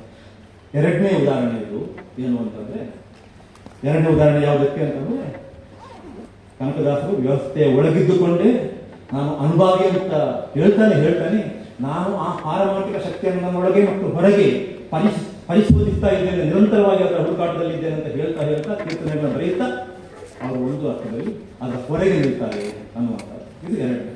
ಮೂರನೇದು ಭಕ್ತಿ. ಈ ಭಕ್ತಿಯ ವಿಚಾರಕ್ಕೆ ಬಂದಾಗ ನೋಡಿ, ಭಕ್ತಿ ಅನ್ನೋದು ಒಂದು ಸಮರ್ಪಣಾ ಭಾವ. ಭಕ್ತಿ ಅಂದ್ರೆ ಒಂದು ಅರ್ಥದ ಪ್ರೇಮ. ಈ ಪ್ರೇಮದಲ್ಲಿ ಏನ್ ಹೇಳ್ತಾರೆ ಅಂತಂದ್ರೆ ಒಂದು ಕೊಡುಕೊಳ್ಳುವ ವ್ಯವಹಾರ ಇರ್ತದೆ. ನೀನು ನನಗಿದ್ದರೆ ನಾನು ನಿನಗೆ, ಅದು ಪ್ರೇಮ. ಈ ಭಕ್ತಿ ಅನ್ನೋದು ಒಂಥರ ಅದು ಒನ್ ಸೈಡೆಡ್ ಲವ್ ಇದ್ದಾಗ, ಏಕಮುಖ ಪ್ರೇಮ. ಏನು ಅಂತಂದ್ರೆ ನೀನು ನನಗೆ ಏನಾದರೂ ಕೊಡು ಬಿಡು, ನಾನು ನಿನಗೆ ಶರಣು. ನನ್ನನ್ನು ನಿನ್ನ ಫಲತಲಕ್ಕೆ ಅರ್ಪಿಸಿದ್ದೇನೆ, ನನ್ನ ಒಳಿತು ಕೆಡುಕು ಸರ್ವಸ್ವವು ನಿನಗೆ ಸೇರಿದ್ದು, ನನಗೆ ನೀನೇ ಗತಿ, ಬೇರೆ ಯಾರು ಗತಿ ಇಲ್ಲ ಅನ್ನೋ ರೀತಿಯಲ್ಲಿ ಒಂದು ರೀತಿಯ ಸಮರ್ಪಣಾ ಭಾವ. ನನಗನ್ನಿಸ ಮಟ್ಟಿಗೆ ಕನಕದಾಸರು ಈ ರೀತಿಯ ಸಮರ್ಪಣಾ ಭಾವವನ್ನ ಹೊಂದಿದ್ದಾರೆ ಎನ್ನುವಂತಹ ವಿಚಾರ ನಮಗೆ ಅವರ ಕೃತಿಗಳಿಂದ ದೊರೆಯುವುದಾದರೂ ಕೂಡ, ಅವರ ಜೀವನದಿಂದ ದೊರೆಯುವುದಾದರೂ ಕೂಡ, ಭಕ್ತಿ ಅನ್ನುವುದು ಕನಕದಾಸರಿಗೆ ಒಂದು ಸ್ಟ್ರಾಟಜಿ ಆಗಿತ್ತು ಅನ್ನುವಂಥ ಒಂದು ಭಾವನೆಯನ್ನು ಕಾಡುತ್ತೆ. ಯಾಕೆ ಅಂತಂದ್ರೆ ಕನಕದಾಸರು ವ್ಯವಸ್ಥೆಯ ವಿರುದ್ಧ ಏನೇನು ಹೇಳಿದ್ರು, ಏನೇನು ಮಾಡಿದ್ರು, ಅದನ್ನು ಅವರಿಗೆ ಒಬ್ಬ ಭಕ್ತಿ ಭಂಡಾರಿಯಾಗಿ ಮಾತ್ರ ಮಾಡಬಹುದಿತ್ತು ಹೊರತು ಅವರು ಭಕ್ತನಲ್ಲ ನಾನು ಅನ್ನುವಂತಹ ರೀತಿಯಲ್ಲಿ ಅವರು ಮಾಡಲಿಕ್ಕೆ ಹೋಗಿದ್ರೆ, ಈಗ ತೀರಾ ಎಡಪಂಥದಲ್ಲಿದ್ದು ಬಿಟ್ಟು ವ್ಯವಸ್ಥೆಯನ್ನು ಸುಧಾರಣೆ ಮಾಡುವತ್ತಿಗೆ ನೀನು ದೇಶ ವಿರೋಧಿ, ನೀನು ಧರ್ಮ ವಿರೋಧಿ, ನೀನು ದೈವ ವಿರೋಧಿ ಅನ್ನುವಂತಹ ಹಣೆಪಟ್ಟಿ ಏನು ಸಿಗುತ್ತೆ, ಅದೇ ರೀತಿಯ ಹಣೆಪಟ್ಟಿ ಬಹುಶಃ ಆ ಕಾಲಕ್ಕೂ ಅವರಿಗೆ ಸಿಗ್ಬೋದಿತ್ತವಲ್ಲ. ಯಾಕಂತಂದ್ರೆ ನೀವು ಒಮ್ಮೆ ನಾನೇ ಭಕ್ತ ಅಪ್ಪ, ನಾನು ಭಕ್ತನಾಗಿ ಪ್ರಶ್ನಿಸಿದ್ದೇನೆ, ನಾನು ಭಕ್ತನಾಗಿ ಹೇಳ್ತಿದ್ದೇನೆ, ನಾನು ಪರಮದೈವ ಭಕ್ತ, ಆದರೆ ದೈವದ ವಿಚಾರದಲ್ಲಿ ಇದು ಸರಿ ಇಲ್ಲ, ಅಥವಾ ದೈವದ ವಿಚಾರದಲ್ಲಿ ಧರ್ಮದ ವಿಚಾರದಲ್ಲಿ ನೀವು ಹೀಗೆ ನಡ್ಕೊಳ್ಳೋದು ಸರಿ ಇಲ್ಲ ಅಂತ ಒಬ್ಬನಿಗೆ ಹೇಳಲಿಕ್ಕೆ ಯಾವಾಗ ಸಾಧ್ಯ ಆಗ್ತದೆ ಅಂತಂದ್ರೆ ತಾನೇ ದೈವಕ್ಕೆ ಸಮೀಪ ಇದ್ದವ, ಅಥವಾ ನಾನೇ ದೈವಕ್ಕೆ ನನ್ನನ್ನು ತಾನು ಅರ್ಪಿಸಿಕೊಂಡವ ಅನ್ನುವ ರೀತಿಯ ಪರಮಭಕ್ತ. ಈ ರೂಪ ಇದೆಯಲ್ಲ, ಈ ರೂಪ ಅವರಿಗೆ ಬಹಳ ಇಂಪಾರ್ಟೆಂಟ್. ಆ ತಂಬೂರಿ, ಆ ಶಂಖ, ಅದಕ್ಕೆ ಮತ್ತೊಂದಕ್ಕೆ ಜೋಡಿಗೆ, ಇವೆಲ್ಲವೂ ಕೂಡ ಆ ರೂಪದಲ್ಲಿ ಕೆಲವನ್ನು ಹೇಳಿದಾಗ ಜನ ಕೇಳ್ತಾರೆ. ಆ ರೂಪವನ್ನು ಮರೆತು ನೀವು ಬೇರೆ ಯಾವುದೋ ರೂಪದಲ್ಲಿ ಹೇಳಿದಾಗ ನೀನಾರ ಹೇಳಲಿಕ್ಕೆ ಇದು ನನಗೆ ಸಂಬಂಧಪಟ್ಟ ವಿಚಾರ. ಕನಕದಾಸ ಹೇಳ್ತಾರೆ, ಇದು ನಿನಗೆ ಸಂಬಂಧಪಟ್ಟ ವಿಚಾರ ಹೇಗೋ ಅದಕ್ಕಿಂತ ಹೆಚ್ಚಾಗಿ ನನಗೆ ಸಂಬಂಧಪಟ್ಟ ವಿಚಾರ. ನಾನು ಸರ್ವಸಮರ್ಪಣಾ ಭಾವದಿಂದ ನನ್ನನ್ನು ನಾನು ದೇವರಿಗೆ ಅರ್ಪಿಸಿಕೊಂಡವ. ಆ ಹಿನ್ನೆಲೆಯಲ್ಲಿ, ಆ ಸ್ಥಾನದಲ್ಲಿ ನಿಂತು ಒಬ್ಬ ಭಕ್ತನಾಗಿ ನಾನು ಹೇಳ್ತಾ ಇದ್ದೇನೆ, ನೀವು ಮಾಡೋದು ಸರಿ ಇಲ್ಲ. ಅದು ಒಂದು ವಿಚಿತ್ರವಾದಂತಹ ನೈತಿಕ ಹೆಚ್ಚುಗಾರಿಕೆಯನ್ನ, ಮೇಲ್ಮೆಯನ್ನ ತಂದುಕೊಡುತ್ತೆ ಒಬ್ಬ ವ್ಯಕ್ತಿಗೆ. ಅದು ಕನಕದಾಸರು ವ್ಯವಸ್ಥೆಯ ಒಳಗಿದ್ದು ಬಿಟ್ಟು ವ್ಯವಸ್ಥೆಯನ್ನು ಪ್ರಶ್ನಿಸಿದಂತಹ ಒಂದು ರೀತಿ. ಇದಕ್ಕೆ ನನಗೆ ಬಹಳ ಒಳ್ಳೆಯ ಉದಾಹರಣೆ ಅಂತಾಗಿ ಕಾಣುವುದು ಅವರ ಉಡುಪಿಯ ಪ್ರವಾಸ. ಯಾಕಂದ್ರೆ ನಾನು ಈ ಉಡುಪಿ ವಿಚಾರವಾಗಿ ಹೇಳಲೇಬೇಕು. ಯಾಕಂತಂದ್ರೆ ನಾವೆಲ್ಲರೂ ಕೂಡ ಕನಕದಾಸರನ್ನ ಮೊತ್ತ ಅರ್ಥ ಮಾಡಿಕೊಂಡಿದ್ದು ಈ ಒಂದು ಕಥೆಯ ಮೂಲಕ. ಅದು ಕಥೆಯೋ ಏನೋ ಗೊತ್ತಿಲ್ಲ ನನಗೆ. ನಾನು 1ನೇ ಕ್ಲಾಸಲ್ಲಿ ಇದ್ದಾಗ ನನಗೆ ಕರೆಕ್ಟಾಗಿ ನೆನಪಿದೆ, ಯಶವಂತಿ ಟೀಚರ್ ಅಂತ ಒಬ್ಬರು ಟೀಚರ್ ಇದ್ದರು. ಅವರು ಕಥೆ ಹೇಳ್ತಾ ಇರ್ತಿದ್ರು ನಮಗೆ. ಒಮ್ಮೆ ಕನಕದಾಸರ ಕಥೆ ಹೇಳಿದ್ರು. ಈ ಕನಕದಾಸರ ಕಥೆ ಹೇಳಿದ್ದು ಯಾವುದು ಅಂತಂದ್ರೆ, ಅವರು ಉಡುಪಿಗೆ ಹೋದರು. ಉಡುಪಿಯಲ್ಲಿ ಅವರಿಗೆ ಪ್ರವೇಶ ನಿರಾಕರಿಸಲಾಯಿತು. ಅವರು ದೀನರಾಗಿ ಕೃಷ್ಣನ ಹತ್ರ ಮೊರೆ ಇಟ್ಟರು. ಆಗ ಕೃಷ್ಣ ತಿರುಗಿದ, ಗೋಡೆ ಬಿರುಕು ಬಿಟ್ಟು ಅದು ಕನಕನ ಕಿಂಡಿ ಆಯಿತು. ಆ ಕಿಂಡಿಯ ಮೂಲಕ ಕನಕನಿಗೆ ಕೃಷ್ಣನ ದರ್ಶನ ಆಯಿತು. ಎಂಥ ರೋಮಾಂಚನ ಆಯಿತು ನಮಗೆ ಅಂತಂದ್ರೆ, ಆ ನಂತರ ನನಗೆ ಯಾವತ್ತಾದ್ರೂ ಒಂದು ದಿನ ಉಡುಪಿಗೆ ಹೋಗಲೇಬೇಕು ಅನ್ನುವಂಥ ಭಾವನೆ ಬಂತು. ಆ ನಂತರ ನನಗೆ ಕನಕದಾಸರು ಅಂದ್ರೆ ಅಯ್ಯೋ ಎಂತ ಅದ್ಭುತವಾದಂಥ ವ್ಯಕ್ತಿತ್ವ ಅಂತ ಆ ಕನಕ ಮರ್ತೋಯ್ತು ನನಗೆ. ನೋಡಿ ಆ ಕಥೆಯ ಸೂಕ್ಷ್ಮ ಇರುವುದಲ್ಲಿ ಕನಕ ಮರ್ತು ಹೋಗಿ ಕೃಷ್ಣನೇ ದೊಡ್ಡದಾಗ, ಕನಕನ ಕಿಂಡಿಯ ದೊಡ್ಡದಾಗ. ಸೊ ಈ ಕಥೆ ಇದೆಯಲ್ಲ, ಈ ಕಥೆಯನ್ನು ನಾನು ಆಗ ಒಬ್ಬ ಬೆರಗು ಕಿವಿಗಳುಳ್ಳ ಬೆರಗು ಗಣ್ಣುಗಳುಳ್ಳ ಒಬ್ಬ ಬಾಲಕನಾಗಿ ಕೇಳಿದೆ. ಇದು ನನ್ನ ಮನಸ್ಸಲ್ಲಿ ಉಳಿಯಿತು. ಆನಂತರ ನನಗೆ ಪ್ರಾಪಂಚಿಕ ವ್ಯವಹಾರಗಳೆಲ್ಲ ತಿಳಿತಾ ಬಂದಾಗೆ, ಧರ್ಮ ದೇವರುಗಳ ವಿಚಾರ ಓದ್ತಾ ಬಂದಾಗೆ ಈ ಕತೆ ಕಾಡಿದಷ್ಟು ಬೇರೆ ಯಾವ ಕಥೆನೂ ನನ್ನನ್ನು ಕಾಡಿಲ್ಲ. ನಾನು ಈ ಕಥೆಯನ್ನು ಇಲ್ಲಿ ಯಾಕೆ ಪ್ರಸ್ತಾಪಿಸ್ತೇನೆ ಅಂತಂದ್ರೆ, ಒಂದು ಇಲ್ಲಿರತಕ್ಕಂಥ ಬಹುತೇಕ ಮಕ್ಕಳು ಬಹುಶಃ ಕನಕನನ್ನು ಅರ್ಥ ಮಾಡಿಕೊಳ್ಳುವಂಥದ್ದು ಆ ಕಥೆಯ ಮೂಲಕ, ಅಥವಾ ಕಥೆಯ ಮೂಲಕ ಕನಕನ ಅರ್ಥೈಸುವಿಕೆಗೆ ಪ್ರವೇಶ ಪಡ್ಕೊಳ್ಳುವಂಥದ್ದು ಒಂದು. ಎರಡನೆಯದ್ದು, ಈ ಕಥೆಯ ವಿಚಾರದಲ್ಲಿ ನಮ್ಮ ಮಾಧ್ಯಮಗಳು ಯಾವ ರೀತಿಯ ನಿಲುವನ್ನು ಪಡ್ಕೊಂಡಿದ್ದಾರೆ ಅನ್ನೋದನ್ನು ಹೇಳುವಂಥದ್ದು ಇನ್ನೊಂದು ಉದ್ದೇಶ ನಾನು ಈ ಕಥೆಯಲ್ಲಿ ಪ್ರಸ್ತಾಪಿಸೋದು. ಈ ಕಥೆಯನ್ನು ಈಗ ಈ ಕಾಲದಲ್ಲಿ ಮತ್ತು ನಮಗೆಲ್ಲ ಈಗ ತಿಳಿದಿರತಕ್ಕಂತಹ ವ್ಯವಹಾರದ ಹಿನ್ನೆಲೆಯಲ್ಲಿ, ಧಾರ್ಮಿಕ ವ್ಯವಹಾರಗಳ ಹಿನ್ನೆಲೆಯಲ್ಲಿ ಅರ್ಥೈಸೋಣ. ಕನಕದಾಸರು ಎಲ್ಲೆಲ್ಲೂ ದೇವರಿದ್ದಾನೆ ಅಂತ ಹೇಳಿದ ಉದಾಹರಣೆಯನ್ನು ರವೀಂದ್ರ ಭಟ್ರುಗಳಿಗೆ ಹೇಳಿದರು.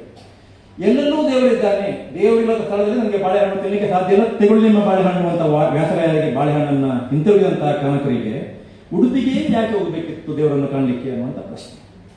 ಉಡುಪಿಗೆ ಹೋಗಿದ್ದು ಮಾತ್ರ ಅಲ್ಲ, ಅಲ್ಲಿ ದೂರದಿಂದ ನಿಂತರೆ ಸಾಕಾಗಲ್ಲ ನನಗೆ, ನಾನು ಒಳಗೆ ಹೋಗೇ ನೋಡಬೇಕು ಅಂತ ಹೇಳಿದ್ದೀರಲ್ಲ, ಇದು ಕನಕದಾಸರ ಹಠ.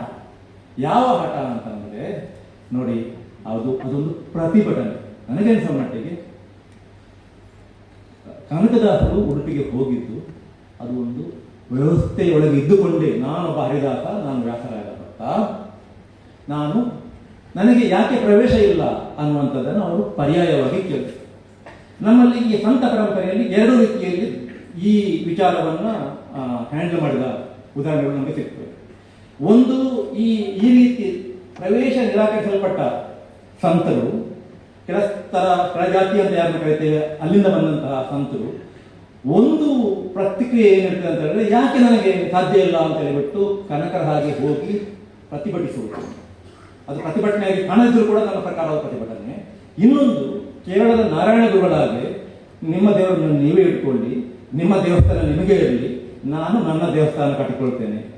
ಇದಕ್ಕೆ ಕೇರಳದ ನಾರಾಯಣ ಗುರು ಒಂದು ಉದಾಹರಣೆ ಆದರೆ ಬಸವೇಶ್ವರ ಇನ್ನೊಂದು ಉದಾಹರಣೆ. ನಿಮ್ಮ ಶಿವಲಿಂಗ ನಿಮಗೆ, ನನ್ನ ಇಷ್ಟಲಿಂಗ ನನಗೆ.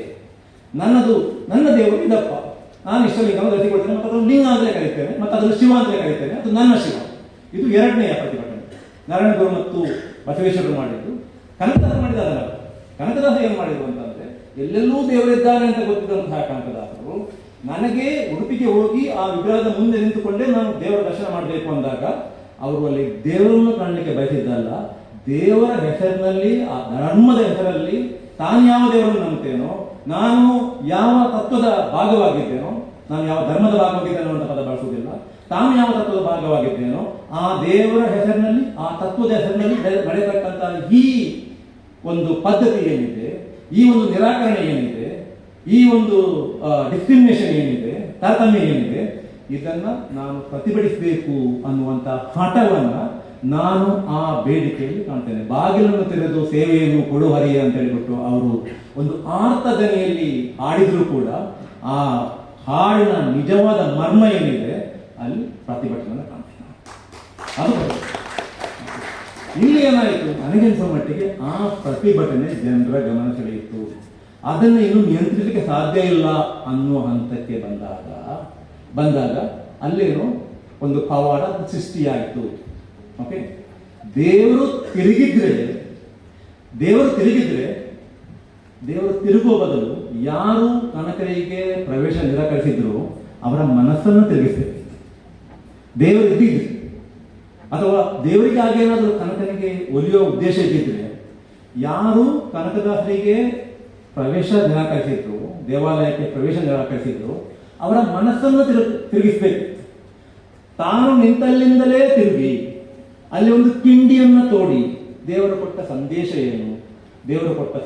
ಏನು ಅಂತಂದ್ರೆ, ನೀನು ಅಲ್ಲೇ ಇರು, ಒಳಗೆ ಬರಬೇಡ. ಆದ ಕಾರಣ ಅದನ್ನು ದೇವರು ಮಾಡಿರ್ಲಿಕ್ಕಿಲ್ಲ ಅಂತ ನನ್ನ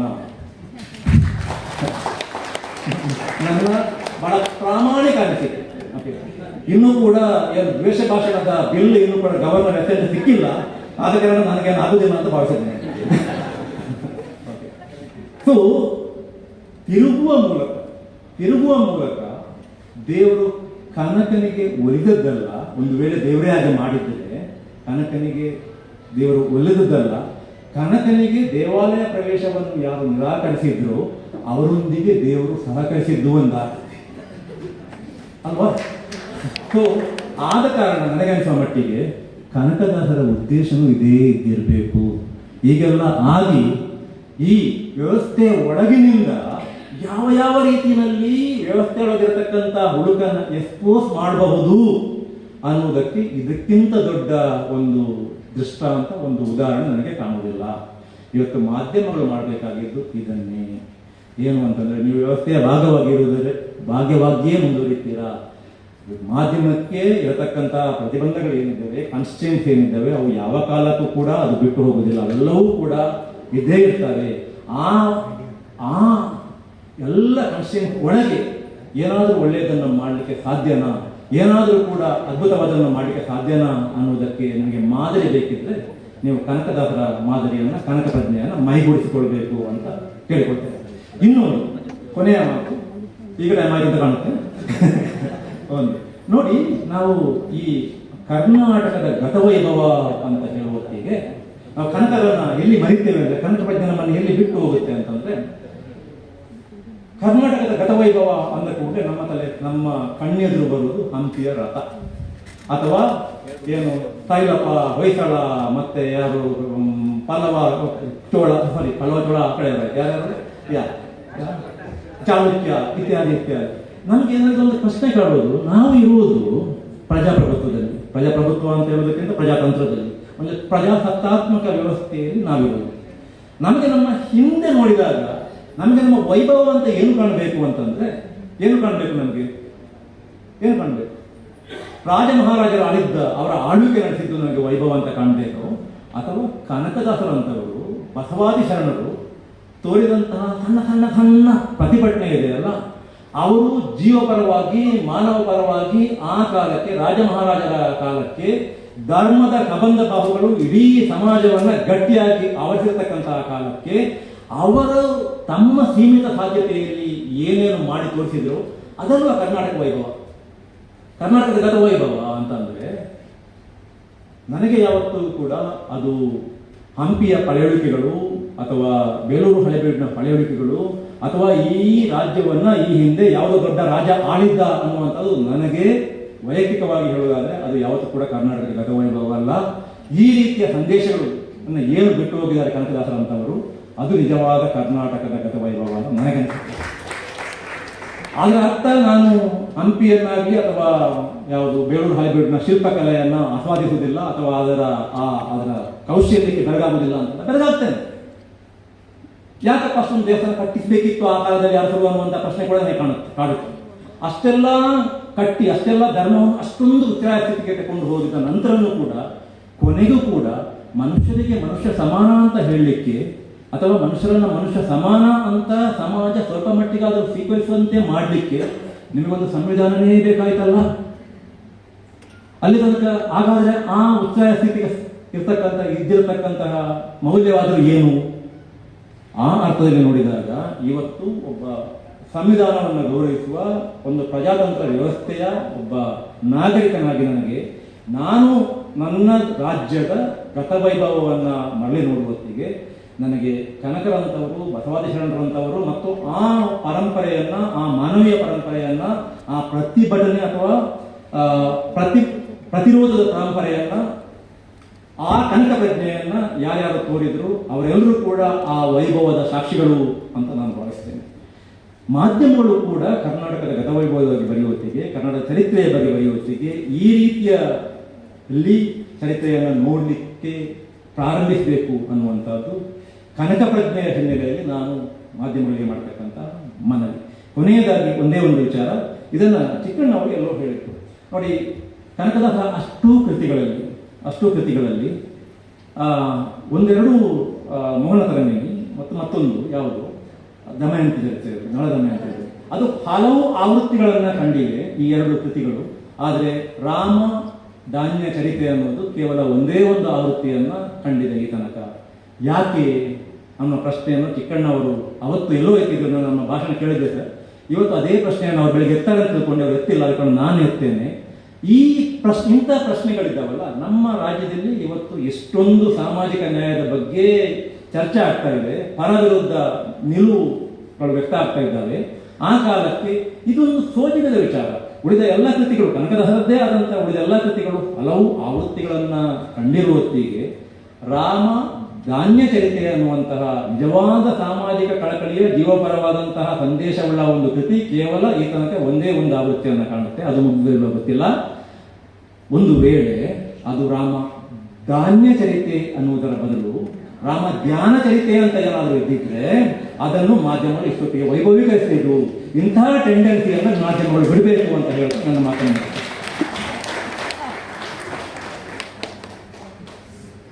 ಧನ್ಯವಾದಗಳು ಸರ್, ನಾರಾಯಣ್ ಸರ್ಗೆ. ಅತ್ಯಂತ ವಿಶಿಷ್ಟವಾದ ವಿದ್ಯಾರ್ಥಿಗಳಿಗಂತೂ ನಾವು ಒಂದು ಆಲೋಚನಾ ಕ್ರಮವನ್ನು ಹೇಗೆ ಬೆಳೆಸ್ಕೊಳ್ಬೇಕು ಅನ್ನೋ ದೃಷ್ಟಿಯಿಂದ ಬಹಳ ಉಪಯುಕ್ತವಾದಂಥ ವಿಚಾರಗಳನ್ನು, ಮಾತುಗಳನ್ನ ತಾವು ಮಂಡಿಸಿದ್ದೀರಿ ಸರ್. ನಾರಾಯಣ್ ಸರ್ ಅವರ ಈ ವಿಚಾರಗಳಿಗೆ ತಮ್ಮ ಪ್ರಾಮಾಣಿಕ ಮತ್ತು ಸಂಕ್ಷಿಪ್ತವಾದ ಪ್ರತಿಕ್ರಿಯೆಯನ್ನು ಮೊದಲಿಗೆ ಮಂಜುಶ್ರೀ ಕಲ್ಪಳ ಮೇಡಮ್ ಅವರು ಕೊಡಬೇಕಂತ ಕೇಳ್ಕೊಳ್ತೇನೆ.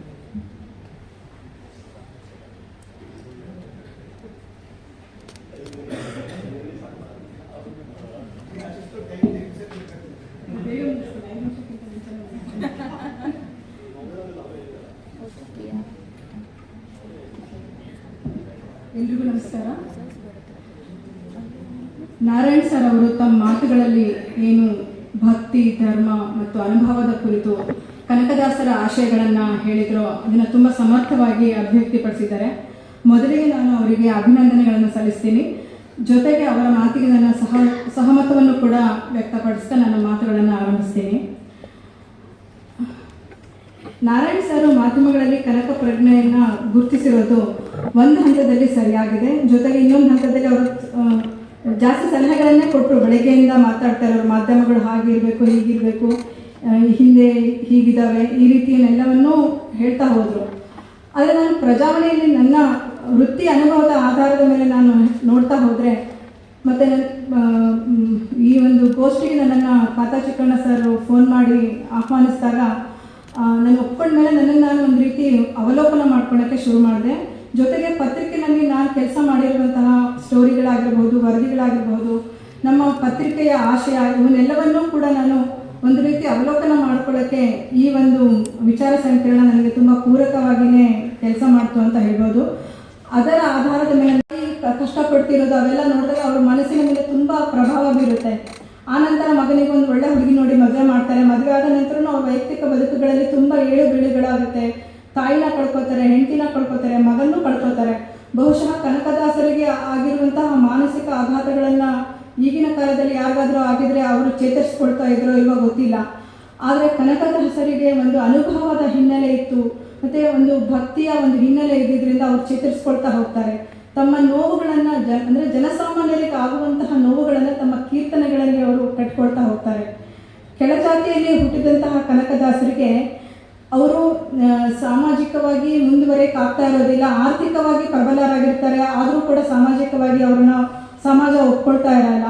ಸೊ ಅಂಥ ಸಂದರ್ಭದಲ್ಲಿ ಅವ್ರಿಗೆ ತುಂಬ ಕಾಡಿರುವಂಥದ್ದು ಜಾತೀಯತೆ. ಬೆಳಗ್ಗೆನೂ ನಾವೆಲ್ಲರೂ ಹೇಳ್ತಾ ಇದ್ದೀವಿ, ಅವ್ರು ಹೇಳ್ತಾರೆ, ಕುಲವೆಂದು ಹೊಡೆದಾಡದಿರಿ, ನಿಮ್ಮ ಕುಲದ ನೆಲೆಯನ್ನೇನಾದರೂ ಬಲ್ಲಿರ, ಆತ್ಮ ಯಾವ ಕುಲ, ಜೀವ ಯಾವ ಕುಲ, ತತ್ವೇಂದ್ರಿಯ ಗುಣ ಕುಲ ಪೇಳಿರಯ್ಯ, ಅಂತರಾತ್ಮಾತ್ಮ ನೆಲೆಯಾದಿ ಕೇಶವ, ಆತ ನುಡಿದ ಮೇಲೆ ಯಾತರ ಕುಲವಯ್ಯ ಅಂತ ಪ್ರಶ್ನೆ ಮಾಡ್ತಾರೆ. ಇವತ್ತು ತಾನೇ ನಮ್ಮ ಪ್ರಜಾವಾಣಿಯಲ್ಲಿ ಸಂಗತದಲ್ಲಿ CG ಮಂಜುಳಾ ಮೇಡಮ್ ಅವರು ಒಂದು ಮರ್ಯಾದೆಗೇಡಿ ಹತ್ಯೆ ಬಗ್ಗೆ ಒಂದು ಲೇಖನವನ್ನು ಬರೆದಿದ್ದಾರೆ. ಆ ಲೇಖನಕ್ಕೆ ಈ ಕುಲವನ್ನು ನಾವು ಅನ್ಯಗಣ್ಯ ಶಿಸ್ತುಗಳ ಮೂಲಕ ನಾವು ಅನುಸಂಧಾನ ಮಾಡ್ಕೋತಾ ಹೋದರೆ ಬಹುಶಃ ಮಾನ್ಯವಳ ತಂದೆ ಈ ಜಾತೀಯತೆಯ ಪ್ರಶ್ನೆನ ಮೀರಿ ಯೋಚಿಸಿದ್ರೆ ತನ್ನ ಗರ್ಭಿಣಿ ಮಗಳನ್ನು ಹತ್ಯೆ ಮಾಡುವಂತಹ ಸಂದರ್ಭ ಖಂಡಿತ ಬರ್ತಾ ಇರಲಿಲ್ಲ. ಸಾಮರಸ್ಯದಿಂದ ಬದುಕಬಹುದಾಗಿತ್ತು ಅಂತ ನನಗೆ ತುಂಬ ಅನಿಸ್ತು ಬೆಳಗ್ಗೆ ಅವರ ಲೇಖನವನ್ನು ಓದಿದಾಗ. ನಮ್ಮ ಅನೇಕ ಮಾಧ್ಯಮ ಮಿತ್ರರು ಕೂಡ ಈ ಮರ್ಯಾದೆಗೇಡಿ ಹತ್ಯೆಯನ್ನು ಖಂಡಿಸ್ತಾರೆ. ಅಷ್ಟೇ ಅಲ್ಲ, ಜಾತಿ ಶ್ರೇಷ್ಠತೆ ಮತ್ತು ಹೆಣ್ಣನ್ನು ಅಧೀನದಲ್ಲಿ ಇಟ್ಕೊಳ್ಳುವಂತಹ ಪಿತೃಪ್ರಧಾನ ಮನಸ್ಥಿತಿಯ ಬಗ್ಗೆನೂ ಕೂಡ ಕನಕದಾಸರು ತಮ್ಮ ಕೀರ್ತನೆಗಳಲ್ಲಿ ಪರೋಕ್ಷವಾಗಿ ಚಾಟಿ ಏಟುಗಳನ್ನು ಬೀಸ್ತಾ ಹೋಗ್ತಾರೆ. ಇದಕ್ಕೆ ಒಂದು ಜಾತಿ ಅಂದರೆ ಧಾರ್ಮಿಕ ನೆಲೆ ಒಂದು ಮೇಲ್ಜಾತಿ ಅಥವಾ ಮೇಲ್ವರ್ಗದವರು ಇದ್ದಾಗ ಕೆಳ ಜಾತಿಯ ಹೆಣ್ಣನ್ನು ಹೇಗೆ ನಿಯಂತ್ರಿಸ್ತಾರೆ ಅನ್ನೋದಕ್ಕೆ ದೇವದಾಸಿ ಪದ್ಧತಿ ಒಂದು ಅತ್ಯುತ್ತಮ ಉದಾಹರಣೆ ಅಂತ ನನಗನ್ಸುತ್ತೆ. ಆ ಅನಿಷ್ಟ ಪದ್ಧತಿ ಬಗ್ಗೆ ಒಂದು ನನಗೆ ದಾವಣಗೆರೆಗೆ ಇದ್ದಾಗ ಒಂದು ಸ್ಟೋರಿ ಮಾಡೋಕ್ಕೆ ಅವಕಾಶ ಸಿಕ್ತು. ಸಿಡಿ ವಿರುದ್ಧ ಸಿಡಿದೆದ್ದ ರತ್ನಮ್ಮ ಅಂತ ನಾನು ಒಂದು 2012ರಲ್ಲಿ ನಾನು ಆ ಸ್ಟೋರಿಯನ್ನು ಮಾಡಿದ್ದೆ. ರಾಜ್ಯಪುಟದಲ್ಲಿ ಆ ಒಂದು ಸ್ಟೋರಿ ಪ್ರಕಟ ಆಗಿತ್ತು. ಆ ರತ್ನಮ್ಮ ಪರಿಶಿಷ್ಟ ಜಾತಿಯ ಮಹಿಳೆ. ಆಕೆ ಅಲ್ಲಿ ದಾವಣಗೆರೆಯ ಸರ್ಕಾರಿ ಆಸ್ಪತ್ರೆಗೆ ಅನಾರೋಗ್ಯದ ಕಾರಣಕ್ಕಾಗಿ ಅಡ್ಮಿಟ್ ಆಗಿದ್ದು. ಆಕೆ ನಾನು ಮಾತಾಡ್ಸ್ಕೊಂಬರೋಕ್ಕೆ ಹೋದಾಗ ಆಕೆ ತನ್ನ ಬೆನ್ನು ಹಿಂದೆ ಏನು ಒಂದು ಕಬ್ಬಿಣದ ಕೊಕ್ಕೆಗಳನ್ನು ಸಿಕ್ಕಿಸಿದಾಗ ಆಗಿರುವಂತಹ ಗಾಯಗಳನ್ನು ತೋರಿಸಿದ್ದು ನನಗೆ. ನಾನಂತೂ ನರಗು ಹೋಗ್ಬಿಟ್ಟೆ ಆ ಗಾಯಗಳನ್ನು ನೋಡಿದಾಗ. ಆಕೆಗೆ ಅದೇ ವರ್ಷ ಮತ್ತೆ ಸಿಡಿ ಆಡಿಸ್ತಾ ಇದ್ದು. ಬಹುಶಃ ಸಿಡಿ ಮೈಸೂರು ಭಾಗದಲ್ಲಿ ಇದೆಯೋ ಇಲ್ವೋ ನನಗೆ ಗೊತ್ತಿಲ್ಲ. ಇತ್ತು ಅಲ್ವಾ? ಓಕೆ, ನಿಮ್ಗೆ ಗೊತ್ತಿದೆ. ಎತ್ತರದ ಕಂಬಕ್ಕೆ ಕಟ್ಬಿಟ್ಟು ಆಕೆನ ಬೆನ್ನಿಗೆ ಕೊಕ್ಕೆ ಹಾಕಿ ಕಟ್ತಾರೆ. ಬಿಗಿಯಾದ ಹಗ್ಗಗಳಿಂದ ಅವಳನ್ನು ಬಿಗಿತಾರೆ. ಹಿಂದಿನ ದಿವಸ ರಾತ್ರಿ ಅವಳು ಉಪವಾಸ ಇರಬೇಕು. ಅವಳು ಒಂದೇ ಒಂದು ಪ್ರಶ್ನೆ ಕೇಳಿದ್ರು ನನಗೆ, ಮೇಡಮ್ ನಾನು ಎಸ್ಸಿಯಾಗಿ ಹುಟ್ಟಿದ್ದೆ ತಪ್ಪಾ ಮೇಡಮ್? ಈ ನಮ್ಮ ಗ್ರಾಮದಲ್ಲಿ ಎಷ್ಟೊಂದು ಜನ ಹೆಣ್ಮಕ್ಳಿದ್ದಾರೆ, ಬೇರೆ ಜಾತಿ ಹೆಣ್ಮಕ್ಳಿದ್ದಾರೆ. ನಾನು ಮಾತ್ರ ದೇವರೇ ಪೂಜೆ ಮಾಡಿದರೆ, ನಾನು ಮಾತ್ರ ಉಪವಾಸ ಇದ್ದು ಈ ಥರ ಸಿಡಿ ಆಗಿದ್ರೆ ನಮ್ಮ ಹಳ್ಳಿಗೆ ಒಳ್ಳೇದಾಗುತ್ತಂತೆ, ಯಾಕೆ ಬೇರೆ ಹೆಣ್ಮಕ್ಳು ಮಾಡಿದರೆ ಒಳ್ಳೇದಾಗಲ್ವಾ ಮೇಡಮ್? ನಂದು ಹೆಣ್ಣು ಜೀವ ಅಲ್ವಾ ಅಂತ ಒಂದು ಪ್ರಶ್ನೆ ಕೇಳಿದ್ರು. ನನಗೆ ಆ ಮಾತುಗಳು ಎಷ್ಟು ಡಿಸ್ಟರ್ಬ್ ಮಾಡ್ತು ಅಂದರೆ ನಾನು ಅದೇ ಆಕೆಯ ಮಾತುಗಳನ್ನೇ ನಾನು ನನ್ನ ವರದಿನಲ್ಲಿ ಬರೆದೆ. ತಕ್ಷಣವೇ ದಾವಣಗೆರೆ ಜಿಲ್ಲಾಡಳಿತ ಎಚ್ಚೆತ್ಕೊಂಡು ಆಕೆಯಿಂದ ಯಾವ ಕಾರಣಕ್ಕೂ ಗ್ರಾಮಸ್ಥರು ಸಿಡಿ ಆಡಿಸಬಾರ್ದು ಅಂತ ಒಂದು ಕ್ರಮವನ್ನು ಕೈಗೊಳ್ತು. ಪೊಲೀಸ್ ರಕ್ಷಣೆ ಕೊಡ್ತು. ಅಂದರೆ ನನಗೆ ಈ ಕನಕದಾಸರ ಈ ವಚನವನ್ನು ಈ ಕೀರ್ತನೆಯನ್ನು ಯಾಕೆ ಇಲ್ಲಿ ಲಿಂಕ್ ಮಾಡಬೇಕು ಅನಿಸ್ತಿದೆ ಅಂದರೆ, ಆಕೆ ಪರಿಶಿಷ್ಟ ಜಾತಿಯವಳಾಗಿರೋ ಕಾರಣಕ್ಕಾಗಿಯೇ ಆಕೆ ಆ ಜಾತಿ ಆಗಿರೋ ಕಾರಣಕ್ಕಾಗಿಯೇ ಸಿಡಿ ಆಡಿಸ್ತಾ ಇದ್ರು. ಬಹುಶಃ ಅವಳು ಬೇರೆ ಜಾತಿ ಆಗಿದ್ರೆ ಆ ಜಾತಿ ತಾರತಮ್ಯದಿಂದ ಬರ್ತಾ ಇದ್ದಿದ್ದಿಲ್ಲ, ಅವಳು ಸಿಡಿ ಆಡ್ತಾ ಇದ್ದಿದ್ದಿಲ್ಲ. ಸೊ ಆಕೆ 2012ರಲ್ಲಿ ಸಿಡಿ ಆಡಿಸೋದನ್ನ ಏನು ನಿಲ್ಲಿಸಿಲ್ಲ, ಇವತ್ತಿಗೂ ಕೂಡ ಇವತ್ತಿನವರೆಗೂ 2025 ಇವತ್ತಿನವರೆಗೂ ಆಡಿಲ್ಲ. ಸೊ ಪ್ರಜಾವಾಣಿ ಕನಕದಾಸರ ಆಶಯಗಳನ್ನು ತುಂಬ ಸಮರ್ಥವಾಗಿ ಈಡೇರಿಸಿದೆ ಅಂತ ನನಗೆ ಅನಿಸ್ತಾ ಇದೆ. ಅಂದರೆ ಜಾತಿ ತಾರತಮ್ಯದ ನೆಲೆಗಳಿಂದ ಅವಳನ್ನು ಹೊರಗೆ ತಂತು, ಅವಳಿಗೆ ಸಾಮಾಜಿಕ ಒಂದು ಜೀವನವನ್ನು ಭದ್ರಪಡಿಸ್ಕೊಳ್ತು. ಸೊ ಈ ರೀತಿ ಅನೇಕ ವರದಿಗಳು ನಮ್ಮಲ್ಲಿ ಪ್ರಕಟ ಆಗ್ತಾ ಇದೆ. ಧಾರ್ಮಿಕ ನೆಲೆದಾಗಿರ್ಬಹುದು, ಸಾಮಾಜಿಕ ನೆಲೆಯಾಗಿರ್ಬೋದು. ಒಟ್ಟಾರೆ ಒಂದು ಧಾರ್ಮಿಕ ನೆಲೆಯಲ್ಲಿ ಹೆಣ್ಣನ್ನು ಶೋಷಣೆ ಮಾಡಬಾರ್ದು, ಢಂಬಾಚಾರದಿಂದ ನಡ್ಕೋಬಾರ್ದು ಅನ್ನುವಂಥದ್ದು ಕನಕದಾಸರ ಏನು ಒಂದು ಪ್ರತಿಪಾದನೆ ಇದೆ, ಅದನ್ನು ಪ್ರಜಾವಾಣಿ ತನ್ನ ವರದಿಗಳು, ಸ್ಟೋರಿಗಳು, ಬೇರೆ ಬೇರೆ ಲೇಖನಗಳ ಮೂಲಕ ನಿರಂತರವಾಗಿ ಅದನ್ನು ಪ್ರತಿಪಾದಿಸ್ಕೊಳ್ತಾ ಬರ್ತಾ ಇದೆ. ಮತ್ತು ಸರ್ ಮೋಹನ ತರಂಗಿಣಿ ಮತ್ತು ನಳಚರಿತ್ರ ಬಗ್ಗೆ ಹೇಳಿದರು. ಇಲ್ಲಿ ನನಗೆ ಇನ್ನೊಂದು ತುಂಬ ಮುಖ್ಯವಾಗಿ ಗುರುತಿಸಬೇಕಾಗಿರೋದೇನೆಂದರೆ, ಮೋಹನ ತರಂಗಿಣಿಯನ್ನು ಕನಕದಾಸರು ಬರೆದಾಗ ಹೆಣ್ಣನ್ನು ತುಂಬ ಶೃಂಗಾರಮಯವಾಗಿ ಚಿತ್ರಿಸ್ತಾ ಹೋಗ್ತಾರೆ. ಅದು ಆರಂಭಿಕ ದಿನಗಳಲ್ಲೇ ಬರೆದಿದ್ದು. ಆನಂತರ ಅವರು ನಳಚರಿತ್ರೆಗೆ ಬಂದ ನಂತರ ಅವಳಿಗೊಂದು ವ್ಯಕ್ತಿತ್ವವಿದೆ, ಅವಳಿಗೊಂದು ಆತ್ಮ ಗೌರವವಿದೆ ಅನ್ನುವಂಥದ್ದನ್ನು ಕಟ್ಕೊಡ್ತಾ ಹೋಗ್ತಾರೆ. ನಮ್ಮ ಎಲ್ಲ ಮಾಧ್ಯಮಗಳು ಕೂಡ ಹೆಣ್ಣನ್ನು ಕೆಲವು ಮಾಧ್ಯಮಗಳು ನೆಗೆಟಿವ್ ಆಗಿ ಚಿತ್ರಿಸ್ತಿದ್ದಾವೆ, ಅದರ ಹೊರತಾಗಿ ಕೂಡ ಕೆಲವು ಪಾಸಿಟಿವ್ ಆಗಿ ಗುರುತಿಸ್ತಾ ಇದ್ದಾವೆ. ನಮ್ಮ ಪತ್ರಿಕೆಯನ್ನೇ ಪ್ರಜಾವಾಣಿಯಲ್ಲಿ ಅನೇಕ ಸಾಧಕಿಯರನ್ನು ಗುರುತಿಸಿ ಗೌರವಿಸ್ತಾ ಇದೆ. ಅಲ್ಲಿನೂ ನಮ್ಮ ಕನಕದಾಸರ ಆಶಯಗಳನ್ನು ನಾವು ಪರೋಕ್ಷವಾಗಿ ಈಡೇರಿಸ್ತಾ ಇದ್ದೀವಿ. ಮತ್ತು ಇನ್ನೊಂದು ಹೇಳ್ತಾರೆ, ಈಗ ಸಾಮಾನ್ಯವಾಗಿ ಹೊಸದಾಗಿ ಮದುವೆ ಆದವ್ರನ್ನ ಮದುವೆ ಆಗಿ ಸ್ವಲ್ಪ ದಿವಸಕ್ಕೆ ಯಾವಾಗ ಮಗು ಮಾಡ್ಕೋತೀರಾ, ಯಾವಾಗ ಸಿಹಿ ಸುದ್ದಿ, ಈ ರೀತಿ ಎಲ್ಲ ಪ್ರಶ್ನೆಗಳನ್ನು ಕೇಳ್ತಾ ಹೋಗ್ತಾರೆ. ಅದು ಬಹುಶಃ ಗಂಡಿಗಿಂತ ಹೆಣ್ಣಿಗೆ ತುಂಬ ಹಿಂಸೆ ಆಗ್ತಾ ಇರುವಂತಹ ಸಂಗತಿ. ಆಗ ಕನಕದಾಸರು ಒಂದು ವಚನದಲ್ಲಿ ಹೇಳ್ತಾರೆ, ಸತ್ಯನೊಬ್ಬ ಮಗ, ಶಾಂತನೊಬ್ಬ ಮಗ, ದುರ್ವೃತ್ತಿ ನಿಗ್ರಹನೊಬ್ಬ, ಸಮಚಿತ್ತನೊಬ್ಬನು, ಉತ್ತಮರಿ 4 ಮಕ್ಕಳಿದ್ದ ಮೇಲೆ ಹೆತ್ತರೇನು ಇನ್ನು ಹೆರೆದಿದ್ದರೇನಯ್ಯ ಅಂತ. ಅಂದರೆ ಯಾವುದೇ ಒಂದು ವ್ಯಕ್ತಿಗೆ ನಮ್ಮ ವ್ಯಕ್ತಿತ್ವ ಮುಖ್ಯವಾಗಬೇಕು. ನಿಮಗೆ ಕೆಟ್ಟ ಮಕ್ಕಳಿರೋದಕ್ಕಿಂತ ಈ 4 ಒಳ್ಳೆಯ ಗುಣಗಳಿರುವಂತಹ ಒಂದು ವ್ಯಕ್ತಿತ್ವ ನಮ್ಮದಾಗಿದ್ರೆ ಮಕ್ಕಳು ಇರದೇ ಇದ್ರೂ ಸಮಸ್ಯೆ ಇಲ್ಲ ಅನ್ನುವಂಥದ್ದನ್ನ ಅವರು ತಮ್ಮ ಬಂಡಾಯದ ಧ್ವನಿಯನ್ನು ಅಲ್ಲಿ ತಮ್ಮ ಕೀರ್ತನೆಗಳಲ್ಲಿ ಪ್ರತಿಪಾದಿಸ್ತಾ ಹೋಗ್ತಾರೆ. ಸೊ ಕೊನೆಯದು ಇನ್ನೊಂದು ಮಾತನ್ನು ಹೇಳಬೇಕು. ನಾರಾಯಣ ಸರ್ ಕೊನೆಯದಾಗಿ ಹೇಳಿದರು, ಕನಕನ ಕಿಂಡಿ ಬಗ್ಗೆ ಹೇಳಿದರು. ಅಂದರೆ ಯಾವ ಜಾತಿ ವ್ಯವಸ್ಥೆ ವಿರುದ್ಧ ಕನಕದಾಸರು ಹೋರಾಡಿದ್ರು, ಅಂದರೆ ಯಾವ ಮಟ್ಟದಲ್ಲಿ ಜಾತಿ ವ್ಯವಸ್ಥೆನ ನಿರ್ನಾಮ ಮಾಡಬೇಕು ಅಂತ ಅವರು ಪ್ರಯತ್ನ ಪಟ್ಟರು. ಕೃಷ್ಣ ತಿರುಗಿದ್ನೋ ಇಲ್ವೋ ಗೊತ್ತಿಲ್ಲ, ತಿರುಗಿದ ಅಂತಲೇ ನಾವು ಅನ್ಕೊಳ್ಳೋಣ ಪಾಸಿಟಿವ್ ಆಗಿ. ಕೃಷ್ಣ ದರ್ಶನ ಕೊಟ್ಟ, ಕೃಷ್ಣ ಕನಕದಾಸರನ್ನು ಅಕ್ಸೆಪ್ಟ್ ಮಾಡ್ಕೊಂಡ, ಒಪ್ಕೊಂಡ, ಆತನ ತನ್ನ ಭಕ್ತ ಅಂತ ಪರಿಭಾವಿಸಿದ, ಆತನೇ ತಿರುಗಿದ. ಆದರೆ ಅದೇ ಮಟ್ಟದಲ್ಲಿ ಇಂದಿಗೂ ಕೂಡ ಊಟದಲ್ಲಿ ಪಂಕ್ತಿ ಭೇದ ಇದೆ. ಅದ್ರ ಬಗ್ಗೆ ನಾವು ಮಾಧ್ಯಮಗಳು ಮಾತಾಡಬೇಕು ಅಂತ ನನಗೆ ಅನಿಸುತ್ತೆ. ಸೊ ಇದೇ ರೀತಿಯಾಗಿ ಅನೇಕ ವಿಚಾರಗಳ ಬಗ್ಗೆ ಅಂದರೆ ಸಾಮಾಜಿಕವಾಗಿ ಒಳಗೊಳ್ಳಿ ಕೆಳಜಾತಿಗಳನ್ನು ಅಥವಾ ಕನಕದಾಸರ ಆಶಯಗಳನ್ನು ಒಳಗೊಳ್ಳದೇ ಇರುವಂತಹ ಎಷ್ಟೋ ಸಂಗತಿಗಳು ದಿನನಿತ್ಯ ನಮ್ಮ ಸಮಾಜದಲ್ಲಿ ನಡೀತಾನೆ ಇರ್ತವೆ. ಅಂಥ ವಿಚಾರಗಳ ಬಗ್ಗೆ ನಾವು ಮಾಧ್ಯಮದವರಾಗಿ ಇನ್ನಷ್ಟು ಬೆಳಕನ್ನು ಚೆಲ್ಲಬೇಕು ಅಂತ ನನಗೆ ಅನಿಸುತ್ತೆ. ಸುಮಾರು 20 ವರ್ಷಗಳ ನಂತರ ನನಗೆ ಕನಕದಾಸರ ಜೊತೆಗೆ ಮತ್ತೆ ಒಂದು ಮುಖಾಮುಖಿಯಾಗಿ ಅಥವಾ ಒಂದು ಅನುಸಂಧಾನ ಮಾಡಿಕೊಟ್ಟಂತಹ ಖಾತ ಚಿಕ್ಕಣ್ಣ ಸರ್ ಅವರಿಗೆ ನಾನು ಧನ್ಯವಾದಗಳನ್ನು ಅರ್ಪಿಸ್ತೀನಿ.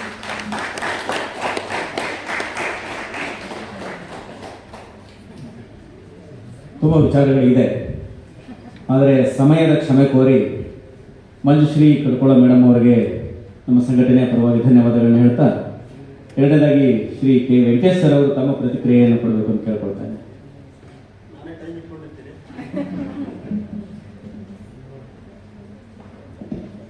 ಎಲ್ರಿಗೂ ನಮಸ್ಕಾರ. ನಾನು ಮೂಲತಃ ಭಾಷಾ ವಿಜ್ಞಾನದ ವಿದ್ಯಾರ್ಥಿ. ಕಾಗ್ನಿಟಿವ್ ಸೈನ್ಸಲ್ಲಿ ಬರುತ್ತೆ. ನೀವು ನಿಜವಾಗಿ ಕೇಳಿಸ್ಕೊಂಡ್ರೆ ಹೆಚ್ಚು ಕೇಳಿಸ್ಕೊಳ್ಳೋದನ್ನು ನಿಮ್ಮ ಮೆದುಳು ನಿರಾಕರಿಸುತ್ತೆ ಅಂತ. ನೀವು ಯಾವುದೋ ಒಳ್ಳೆ ಸಿನಿಮಾ ನೋಡ್ತೀರಾ, ಮತ್ತೆ ಇನ್ನೊಂದು ಸಿನಿಮಾ ನೋಡಲ್ಲ. ತುಂಬ ಒಂದು ಧಾರಾವಾಹಿ ನೋಡ್ತೀರಾ, ಮತ್ತೆ ಇನ್ನೊಂದು ಜಂಪ್ ಹೋಗ್ತಾನೆ ಇರ್ತೀರ. ನಾರಾಯಣ್ ಮಾತಾಡಿದ್ದು ಆ ಥರ. ಲರ್ನಿಂಗ್ ಅನ್ಲರ್ನಿಂಗ್ ಅಂತ ನಾನು ಸ್ವಲ್ಪ ಇಂಗ್ಲೀಷು ಅನುವಾದ ಮಾಡಿ ಅದ್ರ ಬಗ್ಗೆ ಹೇಳ್ತೀನಿ, ಕ್ಷಮಿಸಿ. ಯಾವುದು ನಾವು ಆಗ್ತಾ ಇರ್ತೀವಿ, ಕಲಿಕೆಯ ಪ್ರಕ್ರಿಯೆ ಹೆಂಗಿರುತ್ತೆ ಅಂತಂದರೆ, ನಮ್ಮ ಒಳಗಡೆ ಇರುವ ದಾಸ್ತಾನುಗಳನ್ನು ಖಾಲಿ ಮಾಡೋದು. ನಾರಾಯಣ 200 ಮುಖ್ಯವಾದ ವಿಷಯಗಳಿಗೆ ಸಂಬಂಧಿಸಿದಂತೆ ಈಗಾಗಲೇ ಆಳವಾಗಿ ಬೇರು ಬಿಟ್ಟಿರುವ ಆ ದಾಸ್ತಾನನ್ನು ಕಸದ ಥರ ಬಿಸಾಕಿದ್ದಾರೆ. ಅದು ತುಂಬ ಮುಖ್ಯ ಅಂತ ನನಗೆ ಅನಿಸುತ್ತೆ. ಇಲ್ಲಿ ಮುಖ್ಯ ಅಂತ ಅನ್ಸೋದು ಏನು ಅಂತಂದರೆ, ಕ್ರಿಟಿಕಲ್ ಇನ್ಸೈಡರ್ ಆಗಿರಬೇಕು. ಏಕವ್ಯಕ್ತಿ ಮಾಧ್ಯಮ ಕನಕ. ಈಗಿನ ನಾವು ಕ್ರಿಟಿಕಲ್ ಇನ್ಸೈಡರ್ ಆಗಿರಬೇಕು ಅಂತ ಅದು ಮುಖ್ಯವಾದ ವಿಷಯ. ಬಹುತೇಕ ಮಾಧ್ಯಮಗಳು ಸತ್ತೋಗಿದೆ ಅಂತ ಹೇಳ್ತಾನೆ ಇದ್ದೀವಿ, ಅಳುಗುಳಿದವು ಬದುಕಿದೆ.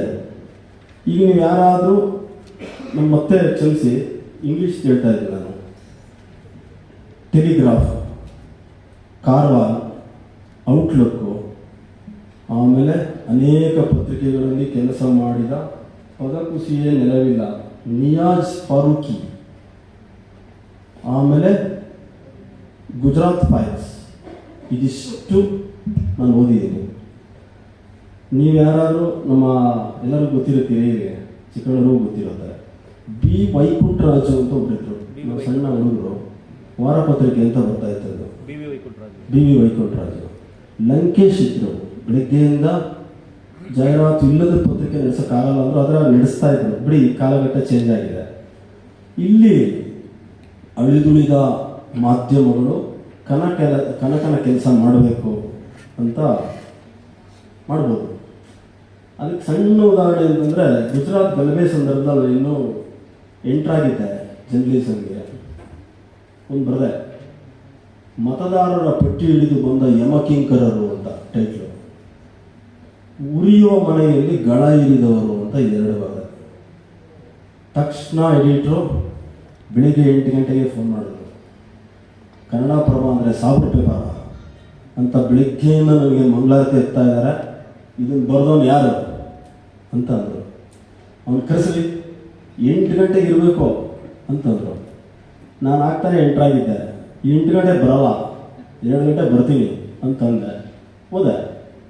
ಎಲ್ಲ ಮೂಲೆ ಮಡ್ಕೊಂಡಿರೋ ಎಲ್ಲ PTI ಕಾಪಿಗಳನ್ನ ತೊಗೊಂಡೋಗಿ ಎಡಿಟ್ರ್ ಮುಂದೆ ಇಟ್ಬಿಟ್ಟು, ಏನು ಬೇಕಾದ್ರೂ ನೋಡ್ಕೊಳ್ಳಿ, ಒಂದೇ ಒಂದು ವಾಕ್ಯ ತಪ್ಪಿದ್ರೆ ಹೇಳಿ ಅಂತಂದೆ. ಅವರು ಸ್ಟಡಿ ಮಾಡಿದ್ರು ಅರ್ಧ ಗಂಟೆ. ಯಾರ ಜೊತೆ ನೀವು ಕೆಲಸ ಮಾಡೋದು? ಆ ವಿಶ್ವ ಕುಂದಾಪುರ CPIM, ಮಲ್ಲಿಕಾರ್ಜುನಯ್ಯ, ಇವರಿಬ್ಬರನ್ನು ಬೇರೆ ಬೇರೆ ಮಾಡ್ರಿ, ಡೈವರ್ಸ್ ಕೊಡ್ರಿ ಇವರಿಬ್ಬರಿಗೆ ಅಂತಂದ್ರು. ಅಲ್ಲಿಗೆ ನಾನು ಅವರು ಬಿಟ್ವಿ. ಇಲ್ಲಿ ಇನ್ನೊಂದು ಮುಖ್ಯವಾದ ವಿಷಯ ನಾರಾಯಣ ಹೇಳಿದ್ದು ಅಂತಂದರೆ, ಧರ್ಮದ ವಿಷಯ. ಅಲ್ಲಿ ಅನೇಕ ವೈರುಧ್ಯಗಳು ಇದೆ. ಕನಕದಾಸರಲ್ಲಿ ಮುಖ್ಯವಾಗಿ ಕಾಣಿಸುವುದು ಕಂಡದ್ದನ್ನು ಹೇಳುವುದಾ, ಕಾಣುವ ದಾರಿಗಳನ್ನು ಹೇಳುವುದಾ ಅಂತ. ನೀವ್ಯಾರಾದರೂ ಕಂಡದ್ದನ್ನು ಹೇಳೋದು, ಕಾಣುವುದನ್ನು ಹೇಳೋದಕ್ಕೆ ಡಿಫ್ರೆನ್ಸ್ ಇದೆಯಾ ಅಂತ ನೀವು ಅನಿಸ್ಬೋದು. ಉದಾಹರಣೆಗೆ, ಬದುಕು ಜಟಕ ಬಂಡಿ, ವಿಧಿ ಅದರ ಸಾಹೇಬ. ಇದು ಕಂಡದ್ದನ್ನು ಹೇಳೋದು ಸತ್ಯ. ನೀವು ಯಾವುದೇ ಸುಭಾಷಿತಗಳನ್ನು ನೋಡಿ ಅಲ್ಲಿ ಈ ಥರದ್ದು ಇರುತ್ತೆ. ಕನಕದಾಸರು ಈ ಥರ ಅಲ್ಲ. ಅವರು ಕಾಣುವ ದಾರಿಗಳು. ಸ್ವತಃ ಓದುವವನಿಗೆ ಬಾಧ್ಯಸ್ಥಗಾರ ಯಾರಿರ್ತಾನೆ, ಸ್ವತಃ ಕವಿ ಸಂತ, ಅವ್ರಿಗೂ ಆ ಹೊಣೆಗಾರಿಕೆ ಇರುತ್ತೆ, ಅದನ್ನು ಆಲಿಸುವವರಿಗೂ ಆ ಹೊಣೆಗಾರಿಕೆ ಇರುತ್ತೆ. ಇಲ್ಲಿ ಒಂದು ರೀತಿ ತೀರ್ಮಾನಗಳೇ ಇರಲ್ಲ. ಬಹುತೇಕ ಕೀರ್ತನೆಗಳನ್ನು ನೀವು ನೋಡಿದಾಗ ನಿಮ್ಗೆ ಅನ್ಸ್ಬೋದು, ತಲ್ಲಣಿಸಿದರು ಕಂಡ್ಯ ತಾಳುಮನವೇ, ತೀರ್ಮಾನ ಅಲ್ವಾ ಅಂತ. ಕಾಯುವಾತ ಮತ್ತೆ ಮೊರೆ ಇಡುವಾತ ಇಬ್ಬರೂ ಮುಖ್ಯ ಕಾಣಿಸ್ತಾರೆ. ಇಲ್ಲಿ ಅರ್ಥನಾದವೇ ರಿಯಲ್ ಅಲ್ಲಿ. ಸಾಮಾನ್ಯವಾಗಿ ದೈವ ನಂಬಿಕೆಗಳು ಹೆಂಗಿರ್ತವೆ ಅಂತಂದ್ರೆ ಮನುಷ್ಯನ ಕ್ರಿಯಾಶೀಲತೆಯನ್ನು ಕಡಿಮೆ ಮಾಡ್ತಾ ಹೋಗು, ಎಲ್ಲ ಭಗವಂತ ನೋಡ್ಕೊತಾನೆ ಅಂತ. ಆದರೆ ಕನಕದಾಸ ಆ ಥರ ಅಲ್ಲ. ನಿನ್ನ ಕ್ರಿಯಾಶೀಲತೆಯೂ ಇರಬೇಕು, ನಿನ್ನ ಆತ್ಮವಿಶ್ವಾಸವೂ ಇರಬೇಕು ಅಂತ. ಇಲ್ಲಿ ದೈವದ ಬಗ್ಗೆ ನಾರಾಯಣ ಹೇಳಿದ್ರಲ್ಲ, ಒಂದು ಡೌಟ್ ಕೂಡ ಇದೆ. ನನ್ನನ್ನು ನೀನು ಯಾಕೆ ಕಾಯಲ್ಲ ಅಂತ ಒಂದು ಪ್ರಶ್ನೆ ಬರುತ್ತೆ. ಆರು ಬದುಕುವರೆಯ ನಿನ್ನ ನಂಬಿ ಅನ್ನೋ ಕ್ವಶನ್ ಮಾರ್ಕು. ಮನುಜರೆಲ್ಲರೂ ತನ್ನ ಸ್ತುತಿ ಮಾಡುವವರು ಅನ್ನುವ ಸಿರಿಯಿಂದ ನೀನು ಮೈ ಮರೆತಿದೀಯಾ ಅಂತ. 3 ಪಾದದಲ್ಲಿ ಭೂಮಿ ಎಳೆದೆ, ಸಮುದ್ರದಲ್ಲಿ ಏನೋ ಕಟ್ಟಿದೆ, ಎಲ್ಲ ನಿನ್ನ ಹಿರಿಮೆಯಿಂದ ನಿನಗೇನಾಗ್ಬಿಟ್ಟಿದೆ ಅಂದರೆ ನೀನೇ ಮರ್ತೋಗ್ಬಿಟ್ಟಿದ್ಯಾ ಅಂತ ನೋಡಿ. ಇಲ್ಲಿ ತುಂಬ ಮುಖ್ಯ ಅಂತ ಅನ್ಸುತ್ತೆ. ದೈವವನ್ನು ನೋಡುವ ಸಂದರ್ಭದಲ್ಲೂ ನಾರಾಯಣ ಹೇಳಿದ್ರಲ್ಲ, ಅಲ್ಲಿ ಇಡೀ ವ್ಯವಸ್ಥೆ ಯಾವಾಗ ಪ್ರತಿಭಟನೆಯ ರೂಪದಲ್ಲಿ ತಿರುಗಿಬಿತ್ತೋ ಆ ವ್ಯವಸ್ಥೆ ಎಲ್ಲೋ ಒಂದು ಕಡೆ ತನ್ನನ್ನು ಚೇಂಜ್ ಮಾಡ್ಕೊಳ್ತು. ಇಲ್ಲೂ ಕೂಡ ದೈವ ಇದು ಪದೇ ಪದೇ ಚಿಲಿಪಿಲಿಯನ್ನು ನೋಡುವ ಗಿಳಿಗಳಿರ ನೀವು ಕಾಣಿರೆ, ನೀವು ಕಾಣಿರೆ, ಸೊರವೆತ್ತಿ ಪಾಡುವ ಅಂಶಗಳಿರ ನೀವು ಕಾಣಿರೆ, ನೀವು ಕಾಣಿರೆ, ನನ್ನ ಚೆನ್ನಮಲ್ಲಿಕಾರ್ಜುನ ಕಂಡರೆ ಕರೆದು ತೋರಿದೆ ಕ್ವಶನ್ ಮಾರ್ಕ್. ಎಲ್ಲ ಕಡೆ ಕ್ವಶನ್ ಮಾರ್ಕ್. ದೈವದ ಅಸ್ತಿತ್ವ ಮನುಷ್ಯನನ್ನು ತುಂಬ ಸ್ವಯಂಪೂರ್ಣಗೊಳಿಸ್ಬಿಡುತ್ತೆ. ನಾವು ತುಂಬ ಪ್ಯಾಸಿವಿಟಿ ಇದ್ದು ನಮಗೆ ಸಿಗುವಂತ ಮಾಡಿಬಿಡುತ್ತೆ ಅನ್ನೋ ಪಂಥಕ್ಕೆ ಕನಕದಾಸ ಸೇರಲ್ಲ. ಅವರು ಮನುಷ್ಯನ ಆತ್ಮವಿಶ್ವಾಸ ಮತ್ತು ಕ್ರಿಯಾಶೀಲತೆ ಎರಡಕ್ಕೂ ಕೂಡ ಮಾಡ್ತಾನೆ. ಆ ಪ್ರಯತ್ನ ಇರಲೇಬೇಕು ಅಂತ ಹೇಳ್ತಾರೆ. ಇಷ್ಟು ಸಾಕು ಅನ್ಸುತ್ತೆ. ನನಗನ್ಸೋದು ಟೈಮ್ ಮುಗಿದೇನಪ್ಪ, ಇಬ್ಬರಿಗೆ ಹೇಳಿದ್ದೀನಿ. ಟೈಮ್ ಕೀಪರ್ಸ್ನ ಇಬ್ಬರಿಗೆ ಹೇಳಿದ್ದೀನಿ ನಾನು, ಮೇಡಮ್ ಒಬ್ಬರು, ನರಸಿಂಹಮೂರ್ತಿ ಒಬ್ಬರು. ಸರಿ, ಜಾಸ್ತಿ ಟೈಮ್ ತಗೊಂಡಿದ್ರೆ ಸಾರಿ. ಓಕೆ. ಕೆ ವೆಂಕಟೇಶ್ ಸರ್ ಅವರಿಗೆ ಧನ್ಯವಾದಗಳು ಸರ್ ನಿಮ್ಮ ಪ್ರತಿಕ್ರಿಯೆಗೆ. ಈಗ ಕಡೆಯದಾಗಿ ಪ್ರತಿಕ್ರಿಯೆಯಲ್ಲಿ ನಮ್ಮ ಹಿರಿಯ ಪತ್ರಕರ್ತರಾದ ಅಂಶಿ ಪ್ರಸನ್ನ ಕುಮಾರ್ ಸರ್ ಅವರು ದಯಮಾಡಿ ತಮ್ಮ ಪ್ರತಿಕ್ರಿಯೆ ಕೊಡಬೇಕು. ಎಲ್ಲರಿಗೂ ನಮಸ್ಕಾರ. ನನಗೆ ಕನಕ ಪ್ರಜ್ಞೆ ಜೊತೆಗೆ ಸಮಯ ಪ್ರಜ್ಞೆ ಕೂಡ ಇದೆ. ಹೀಗಾಗಿ ಬೆಳಿಗ್ಗೆ ಗೋಷ್ಠಿಗಳು ವಿಳಂಬವಾದಾಗ ಉದ್ಘಾಟಕರಾದ ಡಾಕ್ಟರ್ ಪುರುಷೋತ್ತಮ ಬಿಳಿಮಲೆಯವರನ್ನು ಕೇಳಲಿಕ್ಕಾಗಲ್ಲ, ಹಾಗೆ ಅಧ್ಯಯನ ಕೇಂದ್ರದ ಅಧ್ಯಕ್ಷರಾದಂಥ ಕಥಾ ಚಿಕ್ಕಣ್ಣ ಅವರನ್ನು ಕೇಳಲಿಕ್ಕಾಗಲ್ಲ, ಕಾರ್ಯನಿರ್ವಾಹಕ ಸಂಪಾದಕರಾದಂಥ ರವೀಂದ್ರ ಭಟ್ಟ ಅವ್ರನ್ನೂ ಕೇಳಲಿಕ್ಕಾಗಲ್ಲ ಅಂತೇಳಿ ಮೈಸೂರು ಬ್ಯೂರೋ ಮುಖ್ಯಸ್ಥರಾದ ನರಸಿಂಹಮೂರ್ತಿ ಅವರಿಗೆ ಒಂದು ಫೋನ್ ಮಾಡಿ, ನಾನು ಹೋದರೆ ಹೋದೇನು, ಅವರು ಹೋಗಬೇಡಿ ಇರಿ. ಯಾಕೆ ಅಂತ ಹೇಳಿದ್ರೆ ನಾವು ಯಾವಾಗಲೂ ಅಷ್ಟೇ ಸಮಯವನ್ನು ಪ್ರಜ್ಞೆಯನ್ನು ಇಟ್ಕೊಂಡು ಯಾವುದೇ ಕೆಲಸವನ್ನು ಮಾಡಬೇಕಾಗುತ್ತೆ. ಅನಿವಾರ್ಯ ಕಾರಣಗಳಾಗಿ ವಿಳಂಬ ಆಗಿದೆ, ಓಕೆ.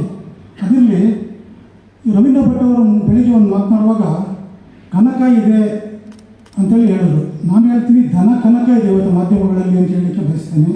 ಹಾಗೆ ಕನಕದಾಸ ಪ್ರಜ್ಞೆ ಅಂತ ಹೇಳಿರಬೇಕಿತ್ತು ಅಂತ ಹೇಳಿದ್ರು. ಮೈಸೂರಿನಲ್ಲಿರೋರಿಗೆಲ್ಲ ಗೊತ್ತು, ಕಾಳಿದಾಸ ರಸ್ತೆ ಅಂತಿದೆ ಸರ್, ಅದನ್ನು ಯಾರು ಕಾಳಿದಾಸ ರಸ್ತೆ ಅಂತ ಕರೆಯಲ್ಲ, KD ರೋಡ್. ಶ್ರೀಕೃಷ್ಣ ದೇವರಾಯ ವೃತ್ತ ಅಂತಿದೆ ಸರ್, ಅದು ಯಾರು ಕೃಷ್ಣದೇವರಾಯ ವೃತ್ತ ಅಲ್ಲ, KD ಸರ್ಕಲ್. ನಮಗೆ ಸದ್ಯ ಇದು KD ಪ್ರಜ್ಞೆ ಅಂತಿಲ್ಲ, ಕನಕ ಪ್ರಜ್ಞೆ ಅಂತ.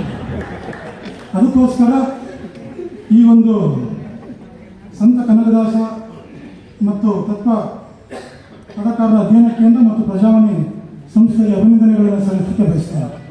ಎಲ್ಲ ಹೆಸರುಗಳನ್ನು ಸಂಕ್ಷಿಪ್ತ ಮಾಡೋಕ್ಕೆ ಹೋಗಿ ಎಷ್ಟು ಮಟ್ಟಿಗೆ ಅನಾಹುತ ಮಾಡ್ತಾರೆ ಅನ್ನೋದಕ್ಕೆ ಈ KD ರಸ್ತೆ ಮತ್ತು KD ಸರ್ಕಲ್ ವಿಚಾರವನ್ನು ನಿಮ್ಮ ಮುಂದೆ ತಂದೆ. ಅದೇನೇ ಇರಲಿ, ಇವತ್ತು ಕರ್ನಾಟಕದಲ್ಲಿ ನಾನು ಕಂಡ ಮಟ್ಟಿಗೆ ಬುದ್ಧ, ಬಸವ, ಅಂಬೇಡ್ಕರ್, ಕನಕದಾಸ, ವಾಲ್ಮೀಕಿ, ಭಗೀರಥ ಮಹರ್ಷಿ ಇವರ ಪ್ರಜ್ಞೆಗಿಂತ ಜಾತಿ ಪ್ರಜ್ಞೆ ಹೆಚ್ಚಾಗಿದೆ. 2004ರಿಂದ ಯಾವಾಗಲೂ ಸಮ್ಮಿಶ್ರ ಸರ್ಕಾರ ಬಂತು, ಅಲ್ಲಿಂದ ಇಲ್ಲಿವರೆಗೆ ಜಾತಿ ಪ್ರಜ್ಞೆ ಜಾಸ್ತಿ ಆಗಿದೆ. ಸೊ ಅಂಥ ಒಂದು ಸಂದರ್ಭದಲ್ಲಿ ಇವತ್ತು ಏನಿಲ್ಲ, ನಾರಾಯಣವ್ರು ಹೇಳಿದ್ರು ಒಂದು ಮಾದರಿಯಾಗಿ ಕನಕದಾಸರನ್ನು ಇಟ್ಕೊಳ್ಬೇಕು ಅಂತ ಹೇಳಿದ್ರು. ಖಂಡಿತ ಮಾಧ್ಯಮದವರೆಲ್ಲ ಎಲ್ಲರನ್ನೂ ಸಮಾನವಾಗಿ ನೋಡ್ತಕ್ಕಂಥ, ಪ್ರತಿಯೊಬ್ಬರನ್ನು ಸಮಾನವಾಗಿ ಕಾಣ್ತಕ್ಕಂಥ, ಎಲ್ಲರಿಗೂ ಸಮಾನವಾಗಿ ಸ್ಪೇಸನ್ನು ಕೊಡ್ತಕ್ಕಂಥ ಕೆಲಸವನ್ನು ಮಾಡಿದ್ರೆ ಸಮಾಜಕ್ಕೆ ಅದಕ್ಕಿಂತ ಒಳ್ಳೆಯ ಕೆಲಸ ಯಾವುದು ಬೇಕಾಗಿಲ್ಲ ಅಂತ ಹೇಳಲಿಕ್ಕೆ ಬಯಸ್ತೀನಿ. ಹಾಗೆ ರವೀಂದ್ರ ಭಟ್ ಅವರು ಮತ್ತೊಂದು ಮಾತನ್ನು ಹೇಳ್ತೇನೆ. ಸಾಮಾನ್ಯವಾಗಿ ಜನ ಏನು ಹೇಳ್ತಾರೆ, ಎಲ್ಲವನ್ನೂ ಮಾಧ್ಯಮದವರೇ ಮಾಡಬೇಕು ಅಂತೇಳಿ ನಿರೀಕ್ಷೆ ಮಾಡಿದ್ದಾರೆ. ಎಲ್ಲವನ್ನೂ ನಾವೇ ಮಾಡೋದಾದ್ರೆ ನಿಮ್ಮ ರೆಸ್ಪಾನ್ಸಿಬಿಲಿಟಿ ಏನು? ನೀವು ಪೇಪರೇ ಓದಲ್ಲ, ಮಮತಾವ್ರು ಹೇಳ್ತಾ ಇದ್ರು, ಪತ್ರಿಕೆಗಳನ್ನೇ ಓದಲ್ಲ, ಪುಸ್ತಕಗಳನ್ನು ಓದಲ್ಲ. ಪ್ರೊಫೆಸರ್ ಬಿಳಿಮಲೆಯವರು ಹೇಳ್ತಾ ಇದ್ರು, ಇವಾಗ ಪುಸ್ತಕಗಳು ಅವ್ರು ಯಾವುದೋ ಒಂದು ಅತ್ಯುತ್ತಮವಾದ ಒಂದು ಸಂಶೋಧನಾ ಕೃತಿಯನ್ನು ಪ್ರಕಟ ಮಾಡಿದ್ದಾರೆ, ಚಿತ್ರಣ್ಣನ ಹತ್ರ ಹೇಳ್ತಾ ಇದ್ರು, ಅದನ್ನ ಯಾರು ಕೊಂಡ್ಕೊಂಡು ಹೋಗ್ತಾ ಇಲ್ಲ. ಸರ್ಕಾರ ಕೂಡ 2021ರಿಂದ ಪರ್ಚೇಸ್ ಮಾಡಿಲ್ಲ ಅಂತ ಹೇಳ್ತಾ ಇದ್ರು. ಹೀಗೆ ಎಲ್ಲವನ್ನೂ ಮಾಧ್ಯಮದ ಮೇಲೆ ಹಾಕೋ ಬದಲಿ ನಿಮ್ಮ ಜವಾಬ್ದಾರಿ ಏನು ಅಂತೇಳಿ ಜನಸಾಮಾನ್ಯರು ಕೂಡ ಅರ್ಥ ಮಾಡಿಕೊಂಡ್ರೆ ಖಂಡಿತ ಅನುಕೂಲ ಆಗುತ್ತೆ. ಎಲ್ಲರೂ ಸೇರಿ ಇವತ್ತಿನ ವಿಚಾರಗೋಷ್ಠಿ ತುಂಬ ಅತ್ಯುತ್ತಮವಾಗಿ ಆಗಬೇಕಾದ್ರೆ ನಾವೆಲ್ಲರೂ ಕೂಡ ಕನಕ ಪ್ರಜ್ಞೆಯನ್ನು ಇಟ್ಕೊಂಡು ಮುಂದುವರೋಣ ಅಂತಲೇ ಹೇಳ್ತಾ, ಹಾಗೆ ಇವತ್ತು ಈ ಒಂದು ಕಾರ್ಯಕ್ರಮವನ್ನು ಏರ್ಪಡಿಸಿರೋದ್ರಿಂದ ನನ್ನ ಅತ್ಯಂತ ಪ್ರೀತಿಪಾತ್ರರಾದಂಥ ಡಿ ಉಮಾಪತಿ ಅವರನ್ನು ನೋಡಲಿಕ್ಕೆ ಸಾಧ್ಯ ಆಯಿತು. ಹಾಗೆ ಸಾಕಷ್ಟು ಜನ ಸ್ನೇಹಿತರು, ರಾಜು ಅವರಿರ್ಬೋದು, ಮತ್ತು ಬೇರೆ ಬೇರೆ ಸ್ನೇಹಿತರು ಇರ್ಬೋದು, ಎಲ್ಲವನ್ನೂ ನೋಡಲಿಕ್ಕೆ ಅನುಕೂಲ ಆಯಿತು ಅಂತ ಹೇಳ್ತಾ, ಮತ್ತೊಂದು ಜೋಕು, ತಿರುಪತಿಗೆ ಹೋಗುವಾಗ ಇವತ್ತು ಕೂಡ ಹಳ್ಳಿ ಕಡೆ ಯಾರು ತಮ್ಮ ಗಂಡಂದಿರ ಹೆಸರನ್ನು ಹೇಳಲ್ಲ. ಗೋವಿಂದ ಅಂತ ಹೆಸರು ಹೇಳಿದ್ರೆ ಎಲ್ಲರೂ ಗೋವಿಂದ ಗೋವಿಂದ ಗೋವಿಂದ ಅಂತ ಹೋಗ್ತಾ ಇರ್ತಾರೆ. ಒಬ್ರು ಮಾತ್ರ ಅವ್ರು ಹೇಳ್ದಂಗೆ ಅಂತ ಹೇಳ್ತಾ ಇರ್ತಾರೆ. ಯಾಕೆ ಅಂತ ಹೇಳಿದ್ರೆ ಅವ್ರ ಗಂಡನ ಹೆಸರು ಗೋವಿಂದ. ಹಾಗೆ ನಾರಾಯಣ ಅವ್ರು ಹೇಳಿದ್ದು, ಮಂಜುಶ್ರೀ ಕಡಕುಳ ಅವ್ರು ಹೇಳಿದ್ದು, ಮತ್ತು ವೆಂಕಟೇಶ್ವರ ಹೇಳಿದ್ದಕ್ಕೆ ಗೋವಿಂದ. Thank you. ಮತ್ತು ಇನ್ನೊಂದು ಮಾತು, ನನಗೆ ಸಮಯ ಆಗಿದೆ, ದಯವಿಟ್ಟು ಕ್ಷಮಿಸಿ. ನನ್ನ ಪರವಾಗಿ ಸಂವಾದದಲ್ಲಿ ಇವ್ರು ಮೂವರೇ ಉತ್ತರ ಕೊಡ್ತಾರೆ. ನಿಮ್ಮ ಅನುಮತಿ ಪಡೆದು ಸಭೆಯಿಂದ ನಿರ್ಗಮಿಸ್ತಾ ಇದ್ದೀನಿ. Thank you.